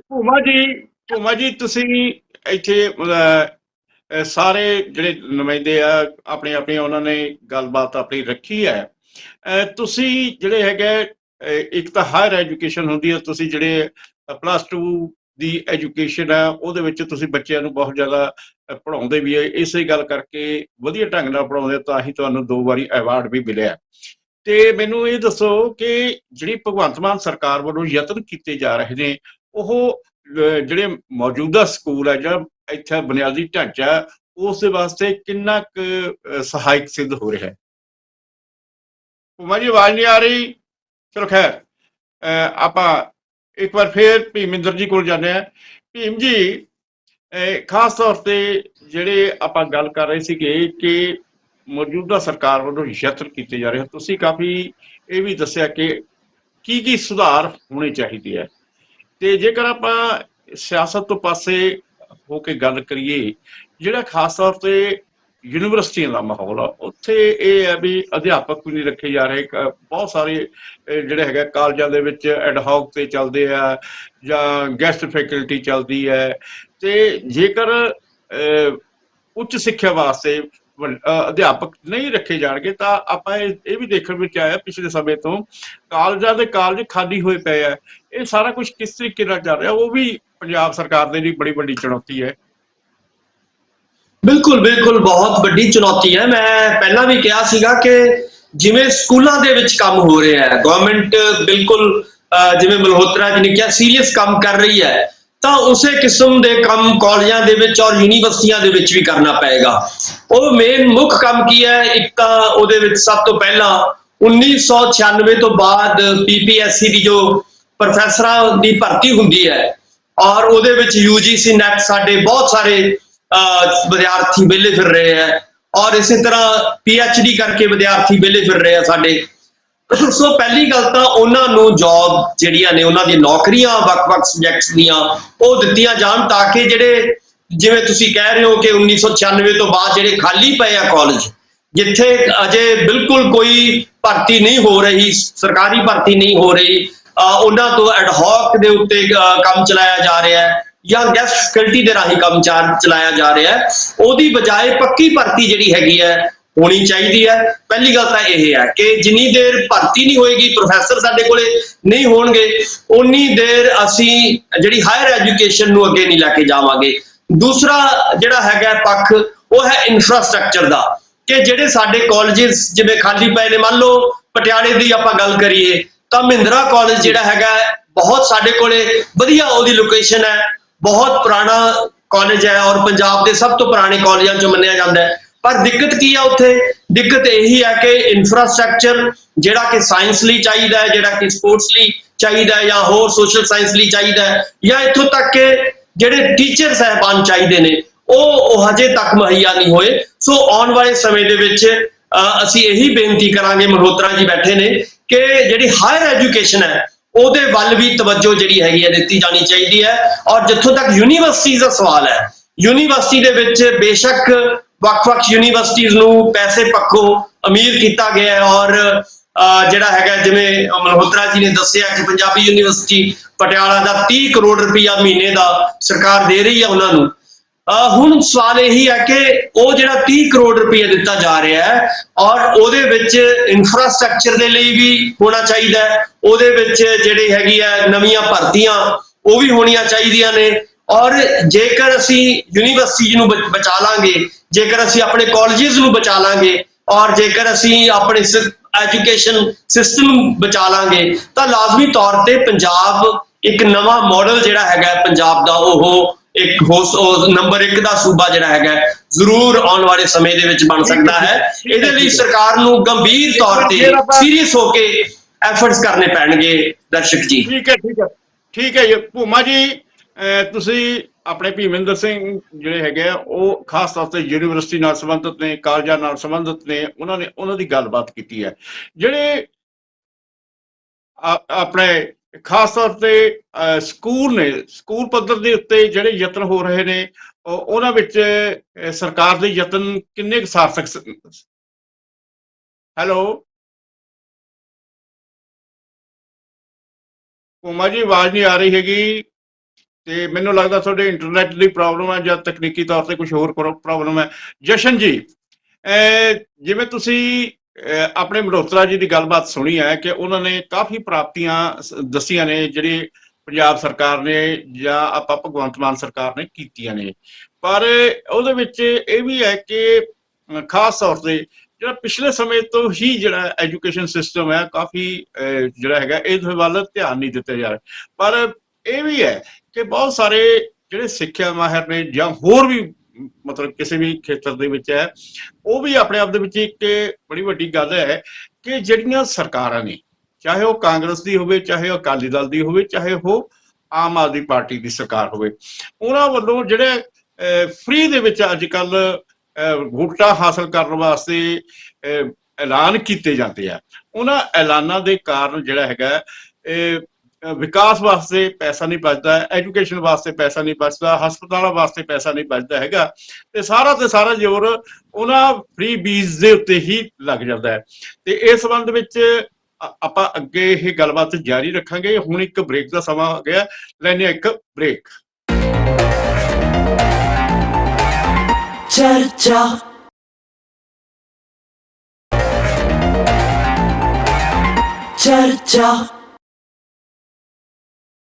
ਬ੍ਰੇਕ ਤੋਂ ਬਾਅਦ ਫਿਰ ਹਾਜ਼ਰ ਹੁੰਦੇ ਆ। ਜਸ਼ਨ ਚਾਹਲ ਉਹਨਾਂ ਕੋਲ ਜਾਂਦੇ ਆ ਤੇ ਉਹਦੇ ਵਿੱਚ ਖਾਸ ਤੌਰ ਤੇ ਇਹ ਸਵਾਲ ਵੀ ਉਸੇ ਤਰੀਕੇ ਨਾਲ ਬਰਕਰਾਰ ਹੈ ਕਿ ਜਿਹੜੀਆਂ ਸਰਕਾਰਾਂ ਨੇ ਜਾਂ ਜਿਹੜੀਆਂ ਵੀ ਪਾਰਟੀਆਂ ਨੇ ਉਹਨਾਂ ਵੱਲੋਂ ਜਿਹੜੇ ਫ੍ਰੀ ਦਾ ਇਲਾਜ ਮਤਲਬ ਐਲਾਨ ਕੀਤੇ ਜਾਂਦੇ ਆ ਤੇ ਉਹ ਵੀ ਜਿਹੜੇ ਹੈਗੇ ਇਹਨਾਂ ਵਿਕਾਸ ਕੰਮਾਂ ਦੇ ਵਿੱਚ ਜਾਂ ਐਜੂਕੇਸ਼ਨ ਦੇ ਰਾਹ ਦੇ ਵਿੱਚ ਰੁਕਾਵਟ ਬਣਦੇ ਆ। ਦਰਸ਼ਨ ਜੀ, ਮੈਂ ਤੁਹਾਡਾ ਸਭ ਤੋਂ ਪਹਿਲਾਂ ਸਵਾਲ ਦਾ ਜਵਾਬ ਦੇਣਾ, ਉਸ ਤੋਂ ਬਾਅਦ ਮੇਰੀ ਕੋਈ ਆਪਦੀ ਗੱਲ ਸੀਗੀ, ਮਲਹੋਤਰਾ ਸਾਹਿਬ ਦੀ ਗੱਲ ਤੇ ਮੈਂ ਕੋਈ ਜਵਾਬ ਦੇਣਾ ਸੀਗਾ। ਸੋ ਸਭ ਤੋਂ ਪਹਿਲਾਂ ਜਿਹੜਾ ਫ੍ਰੀ ਬੀਜ਼ ਵਾਲੀ ਗੱਲ ਹੈ, ਜਦੋਂ ਕੈਂਪੇਨ ਚੱਲਿਆ ਸੀ, ਇਹ ਸਰਕਾਰ ਆਈ ਸੀ, ਇੱਕ ਬਦਲਾਵ ਦੀ ਸਰਕਾਰ ਬਣ ਕੇ ਆਈ ਸੀਗੀ ਜੀ। ਜੋ ਲੋਕਾਂ ਨੇ ਇਹਨਾਂ ਨੂੰ ਵੋਟਾਂ ਪਾਈਆਂ, ਇੱਕ ਬਦਲਾਵ ਵਾਸਤੇ ਵੋਟਾਂ ਪਾਈਆਂ ਸੀ। ਤੁਸੀਂ ਅੱਜ ਦੇ ਆંકੜੇ ਕਢਾ ਕੇ ਦੇਖ ਲਓ, ਤਕਰੀਬਨ ਮਹੀਨੇ ਦੇ ਮਹੀਨੇ ਜਿਹੜਾ 30-37 ਕਰੋੜ ਰੁਪਇਆ ਐਡਵਰਟਾਈਜ਼ਮੈਂਟ ਤੇ ਹੋਰ ਚੀਜ਼ਾਂ ਪ੍ਰਮੋਸ਼ਨ ਤੇ ਲੱਗ ਰਿਹਾ, ਜੋ ਸਰਕਾਰ ਦੀਆਂ ਜਾਣੂ ਕਰਾਉਣ ਨੂੰ ਲੋਕਾਂ ਨੂੰ ਤਬਦੀਲੀਆਂ ਵੀ ਹੁਣ ਤੱਕ ਕੀ ਹੋਇਆ, ਉਹ ਸਾਰਾ ਇਹ ਪੈਸਾ ਐਜੂਕੇਸ਼ਨ 'ਚ ਡਾਇਵਰਟ ਕਿਉਂ ਨਹੀਂ ਕਰ ਰਹੀ ਜੀ? ਕਿਉਂਕਿ ਇਹ ਬਦਲਾਵ ਦੀ ਸਰਕਾਰ ਹੈ। ਪਹਿਲਾਂ ਤਾਂ ਇਹ ਜਵਾਬ ਹੋ ਗਿਆ। ਤੁਸੀਂ ਇਹਦੀ ਡਿਟੇਲ 'ਚ ਵੀ ਜਾਣਾ ਹੈ, ਚਲੋ ਮੈਂ ਤੁਹਾਨੂੰ ਤੱਥ ਵੀ ਪੇਸ਼ ਕਰ ਦੂੰਗਾ ਵੀ ਕਿੰਨਾ ਪੈਸਾ ਐਡਵਰਟਾਈਜ਼ਮੈਂਟ 'ਚ ਲੱਗ ਚੁੱਕਿਆ, ਜੋ ਆਪਾਂ ਐਜੂਕੇਸ਼ਨ 'ਚ ਲਾ ਸਕਦੇ ਹਾਂ। ਦੂਜੀ ਗੱਲ ਜੀ, ਮੈਂ ਤੁਹਾਨੂੰ ਪੁਰਾਣੀ ਇਤਿਹਾਸ ਦੀ ਥੋੜੀ ਜਿਹੀ ਗੱਲ ਹੈ ਵੀ ਪੰਜਾਬ ਐਜੂਕੇਸ਼ਨ 'ਚ ਹਮੇਸ਼ਾ ਅਵਲ ਨੰਬਰ ਤੇ ਰਿਹਾ ਹੈ, ਚਾਹੇ ਮਹਾਰਾਜਾ ਰਣਜੀਤ ਸਿੰਘ ਦੇ ਟਾਈਮ ਤੋਂ ਤੁਸੀਂ ਕੰਪੇਅਰ ਕਰ ਲਓ, 1880-90 ਦੇ ਦਹਾਕਿਆਂ ਤੋਂ, 1860 ਚੋਂ ਸੋ ਉਦੋਂ ਬਾਅਦ ਮੈਂ ਤੁਹਾਨੂੰ ਹੁਣ ਦੀ ਲੇਟੈਸਟ ਰਿਪੋਰਟ ਦੱਸਦਾ। 2020 ਦੇ ਵਿੱਚ BBC ਨੇ ਇੱਕ ਸਰਵੇ ਕਰਾਇਆ ਸੀਗਾ, ਉਹਦੇ 'ਚ ਉਹਨਾਂ ਨੇ leaders of greatest time the survey ਸੀਗਾ, ਮਹਾਰਾਜਾ ਰਣਜੀਤ ਸਿੰਘ ਦੀ ਹਿਸਟਰੀ ਦੱਸਿਆ ਸੀਗਾ ਵੀ ਬ੍ਰਿਟਿਸ਼ ਐਜੂਕੇਸ਼ਨ ਨੇ ਈਸਟ ਇੰਡੀਆ ਕੰਪਨੀ ਨੇ ਮਹਾਰਾਜਾ ਰਣਜੀਤ ਸਿੰਘ ਨੇ ਲਾਗੂ ਕੀਤਾ ਸੀ, ਉਹ ਬ੍ਰਿਟਿਸ਼ ਸਿਸਟਮ ਨਾਲੋਂ ਕਿਤੇ ਹੀ ਵਧੀਆ ਸਿਸਟਮ ਸੀਗਾ। ਸੋ ਜੋ ਅੱਜ ਆਪਾਂ ਮਤਲਬ ਹੁਬ ਕੇ ਦੱਸ ਰਹੇ ਹਾਂ ਵੀ ਅਸੀਂ ਬ੍ਰਿਟਿਸ਼ ਤੋਂ ਨਾਲ ਕਾਉਂਸਲ ਨਾਲ ਟਾਈ ਅਪ ਕਰ ਰਹੇ ਹਾਂ, ਇੰਡੀਅਨ ਐਜੂਕੇਸ਼ਨ ਸਿਸਟਮ ਆਪਣਾ ਬ੍ਰਿਟਿਸ਼ ਐਜੂਕੇਸ਼ਨ ਸਿਸਟਮ ਤੋਂ ਕਿਤੇ ਹੀ ਬੈਟਰ ਹੈ ਜੀ। ਤਾਂ ਹੀ ਆਪਣੇ ਡਾਕਟਰਸ ਇੰਜੀਨੀਅਰ ਸਾਰੀ ਦੁਨੀਆ 'ਚ ਜਾ ਕੇ ਮੇਨ ਕੰਪਨੀਆਂ ਨੂੰ ਹੈਡ ਕਰ ਰਹੇ ਆ, ਕਿਉਂਕਿ ਇੰਡੀਅਨ ਐਜੂਕੇਸ਼ਨ ਸਿਸਟਮ ਚਾਹੇ ਉਹ ਇੰਗਲਿਸ਼ ਚਲਾ ਲਓ ਚਾਹੇ ਹੋਰ ਸਬਜੈਕਟ ਚਲਾ ਲਓ, ਉਹ British education system primary education ਦੀ ਗੱਲ ਕਰ ਰਹੇ ਆ, ਉਹ ਉਸ ਤੋਂ ਬਹੁਤ ਬੈਟਰ ਹੈ। ਸੋ ਆਪਾਂ ਨੂੰ ਆਪਦਾ ਸਿਸਟਮ ਨੂੰ ਹੀ ਹੋਰ ਬਿਹਤਰ ਕਰਨਾ ਚਾਹੀਦਾ, ਤਬਦੀਲੀ ਆਉਣੀ ਚਾਹੀਦੀ ਹੈ ਦਿਨ ਪਰ ਦਿਨ। ਪਰ ਆਪਾਂ ਨੂੰ ਕੋਈ ਬ੍ਰਿਟਿਸ਼ ਨਾਲ ਕਾਉਂਸਲ ਨਾਲ ਕੋਈ ਟਾਈ ਅਪ ਕਰਕੇ ਇਹ ਕੋਈ ਐਡਵਰਟਾਈਜ਼ਮੈਂਟ ਦਾ ਸਿਸਟਮ ਨਹੀਂ ਬਣਾਉਣਾ ਚਾਹੀਦਾ ਵੀ ਆਪਾਂ ਕੋਈ ਬਹੁਤ ਵੱਡੀ ਮੱਲ ਮਾਰ ਲਈ ਹੈ। ਆਪਾਂ ਜੋ ਫੰਡਸ ਐਲੋਕੇਟ ਕਰਨੇ ਆ ਉਹ ਐਲੋਕੇਟ ਕਰਕੇ ਆਪਦੇ ਸਿਸਟਮ 'ਚ ਤਬਦੀਲੀ ਲਿਆਉਣੀ ਚਾਹੀਦੀ ਹੈ, ਕਿਉਂਕਿ ਐਜੂਕੇਸ਼ਨ ਦੇ ਵਿੱਚ ਦਿਨ ਪਰ ਦਿਨ ਤਬਦੀਲੀ ਆਉਣੀ ਲਾਜ਼ਮੀ ਹੈ। ਠੀਕ ਹੈ, ਠੀਕ ਹੈ। ਪੂਮਾ ਜੀ, ਜੇਕਰ ਮੇਰੀ ਆਵਾਜ਼ ਤੁਹਾਨੂੰ ਸੁਣ ਰਹੀ ਹੋਵੇ, ਜੇ ਤੁਹਾਡਾ ਤਕਨੀਕੀ ਪ੍ਰੋਬਲਮ ਖਤਮ ਹੋ ਗਈ ਹੋਵੇ ਤਾਂ ਉਹਦੇ ਵਿੱਚ ਇਹ ਦੱਸਿਓ। ਮੈਂ ਫਿਰ ਦੁਬਾਰਾ ਇਹੀ ਤੁਹਾਨੂੰ ਸਵਾਲ ਪੁੱਛਦਾ ਕਿ ਜਿਹੜਾ ਖਾਸ ਤੌਰ ਤੇ ਹਾਇਰ ਐਜੂਕੇਸ਼ਨ ਬਾਰੇ ਤਾਂ ਗੱਲ ਆਪਣੇ ਭੀਮਿੰਦਰ ਜੀ ਨੇ ਕਰ ਲਿੱਤੀ ਹੈ, ਤੇ ਤੁਸੀਂ ਜਿਹੜੇ ਆਪਣੇ ਸਕੂਲ ਨੇ, ਸਕੂਲਾਂ ਦੇ ਵਿੱਚ ਜਿਹੜਾ ਬੁਨਿਆਦੀ ਢਾਂਚਾ ਹੈ ਉਸ ਨੂੰ ਸੁਧਾਰਨ ਦੀ ਵੀ ਜਿਹੜੀ ਸਰਕਾਰ ਵੱਲੋਂ ਜਿਹੜੇ ਯਤਨ ਕੀਤੇ ਜਾ ਰਹੇ ਹੈ ਉਹ ਕਾਫੀ ਨੇ ਕਿ ਹੋਰ ਉਹਨਾਂ ਦੇ ਵਿੱਚ ਹੋਰ ਯਤਨ ਕਰਨ ਦੀ ਵੀ ਜ਼ਰੂਰਤ ਹੈ? ਹਾਂਜੀ ਸਰ, ਮੇਰੀ ਆਵਾਜ਼ ਆ ਰਹੀ ਜੀ? ਹੁਣ ਆ ਰਹੀ ਜੀ, ਆ ਰਹੀ। ਹੈਲੋ, ਆ ਰਹੀ ਹੈ, ਠੀਕ ਸਰ। ਤੇ ਸਭ ਤੋਂ ਪਹਿਲੀ ਗੱਲ ਹੈ, ਹਾਂਜੀ, ਸਭ ਤੋਂ ਪਹਿਲੀ ਗੱਲ ਕਿ ਅੱਜ ਦਾ ਜਿਹੜਾ ਵੀ ਡਿਸਕਸ਼ਨ ਦੇ ਲਈ ਮੁੱਦਾ ਲਿਆ ਗਿਆ ਬਹੁਤ ਹੀ ਵਧੀਆ, ਮੈਂ ਤਾਂ ਕਹਾਂਗਾ ਕਿ ਇਹ ਕਾਬਲੇ ਤਾਰੀਫ ਮੁੱਦਾ ਵਾ, ਕਿਉਂਕਿ ਜਦੋਂ ਵੀ ਮੈਂ ਪਿਛਲੇ 22 ਸਾਲ ਤੋਂ ਐਜੂਕੇਸ਼ਨ ਦੇ ਵਿੱਚ ਟੀਚ ਕਰ ਰਿਹਾ ਬਤੌਰ ਲੈਕਚਰਰ ਪੋਲੀਟੀਕਲ ਸਾਇੰਸ, ਤੇ ਮੈਂ ਆਪਣੇ ਸਮੇਂ ਦਰਮਿਆਨ ਮੈਂ ਇਹ ਗੱਲ ਕਰਨੀ ਚਾਹਾਂਗਾ ਕਿ ਮੈਂ ਪਾਰਟੀ ਪੋਲਿਟਿਕਸ ਤੋਂ ਉੱਪਰ ਉੱਠ ਕੇ ਗੱਲ ਕਰਾਂਗਾ, ਕਿਉਂਕਿ ਮੈਂ ਆਪਣੇ ਸਮੇਂ 'ਚ 22 ਸਾਲ ਦੇ ਸਮੇਂ ਦਰਮਿਆਨ ਤਕਰੀਬਨ 3-4 ਸਰਕਾਰਾਂ ਨੂੰ ਮੈਂ ਦੇਖਿਆ ਨੇ ਵੱਖ-ਵੱਖ ਸਕੂਲ ਐਜੂਕੇਸ਼ਨ ਦੇ ਡਿਵੈਲਪਮੈਂਟ ਲਈ ਕੰਮ ਕੀਤਾ, ਤੇ ਅੱਜ ਤੱਕ ਵੀ ਮੈਂ ਤਕਰੀਬਨ ਮੇਰਾ ਵਿਸ਼ਾ ਵੀ ਇਹੋ ਹੀ ਆ, ਅੱਜ ਤੱਕ ਵੀ ਮੈਂ ਕਿਸੇ ਪਾਰਟੀ ਨੂੰ ਨਹੀਂ ਦੇਖਿਆ ਕਿ ਉਹਨਾਂ ਨੇ ਆਪਣੇ ਚੋਣ ਮੈਨੀਫੈਸਟੋ ਦੇ ਵਿੱਚ ਫਸਟ ਟੌਪ ਮੋਸਟ ਪ੍ਰਾਇੋਰਟੀ ਜਿਹੜੀ ਹੈ ਐਜੂਕੇਸ਼ਨ ਦਿੱਤੀ ਹੋਵੇ। ਇਹ ਵੱਖਰੀ ਗੱਲ ਆ ਕਿ ਐਜੂਕੇਸ਼ਨ ਦਾ ਡਿਵੈਲਪਮੈਂਟ ਸਾਰੀਆਂ ਸਰਕਾਰਾਂ ਦੀ ਪ੍ਰਾਇੋਰਟੀ ਹੁੰਦੀ ਆ। ਸੋ ਮੈਂ ਸਭ ਤੋਂ ਪਹਿਲੀ ਗੱਲ ਕਿ ਜੇਕਰ ਮੈਂ ਮੌਜੂਦਾ ਸਰਕਾਰ ਦੀ ਗੱਲ ਕਰਾਂ ਤਾਂ ਇਹਨਾਂ ਨੇ ਟੌਪ ਮੋਸਟ ਪ੍ਰਾਇੋਰਟੀ ਜਿਹੜੀ ਆ ਉਹ ਐਜੂਕੇਸ਼ਨ ਨੂੰ ਜ਼ਰੂਰ ਦਿੱਤੀ ਹੈ, ਐਜੂਕੇਸ਼ਨ ਦਿੱਤੀ ਹੈ, ਹੈਲਥ ਨੂੰ ਦਿੱਤੀ ਹੈ, ਤੇ ਉਹਦੇ ਲਈ ਪਿਛਲੇ 1.5 ਸਾਲ ਦੌਰਾਨ ਮੈਂ ਦੇਖ ਰਿਹਾ ਲਗਾਤਾਰ, ਜੇਕਰ ਮੇਰੇ ਕੋਲ ਮੌਜੂਦਾ ਮੇਰੇ ਸਾਹਮਣੇ ਹੀ ਇਹ ਚੋਣ ਮੈਨੂ ਪਿਆ ਵੀ ਹੋਇਆ ਵਾ, ਮੈਂ ਦਿਖਾ ਵੀ ਰਿਹਾ ਵਾਂ ਆਪ ਜੀ ਨੂੰ, ਇਹਦੇ ਵਿੱਚ ਐਜੂਕੇਸ਼ਨ ਨਾਲ ਸੰਬੰਧਿਤ ਸਾਰਾ ਕੁਝ ਲਿਖਿਆ ਹੋਇਆ ਵਾ, ਤੇ ਉਹਦੇ ਵਿੱਚ ਜਿਹੜਾ ਮੈਂ ਆਬਜ਼ਰਵ ਕਰ ਰਿਹਾ ਕਿ 1.5 ਸਾਲ ਦੇ ਸਮੇਂ ਦਰਮਿਆਨ ਹੀ ਐਜੂਕੇਸ਼ਨ ਪਾਲਿਸੀ ਜਿਹੜੀਆਂ ਮੈਨੀਫੈਸਟੋ 'ਚ ਲਿਖੀਆਂ ਹੋਈਆਂ ਉਹਨੂੰ ਲਾਗੂ ਕਰਨ ਦੇ ਲਈ ਮੌਜੂਦਾ ਸਰਕਾਰ ਕੰਮ ਕਰ ਰਹੀ ਹੈ। ਸੋ ਦਿਸ ਇਜ਼ ਦਾ ਬਿਗਨਿੰਗ, ਕਿਉਂਕਿ ਸਾਡੇ ਸਕੂਲਾਂ ਦੇ ਵਿੱਚ ਬਹੁਤ ਕੁਝ ਗਰਾਊਂਡ ਲੈਵਲ ਤੇ ਕਰਨ ਦੀ ਲੋੜ ਸੀ।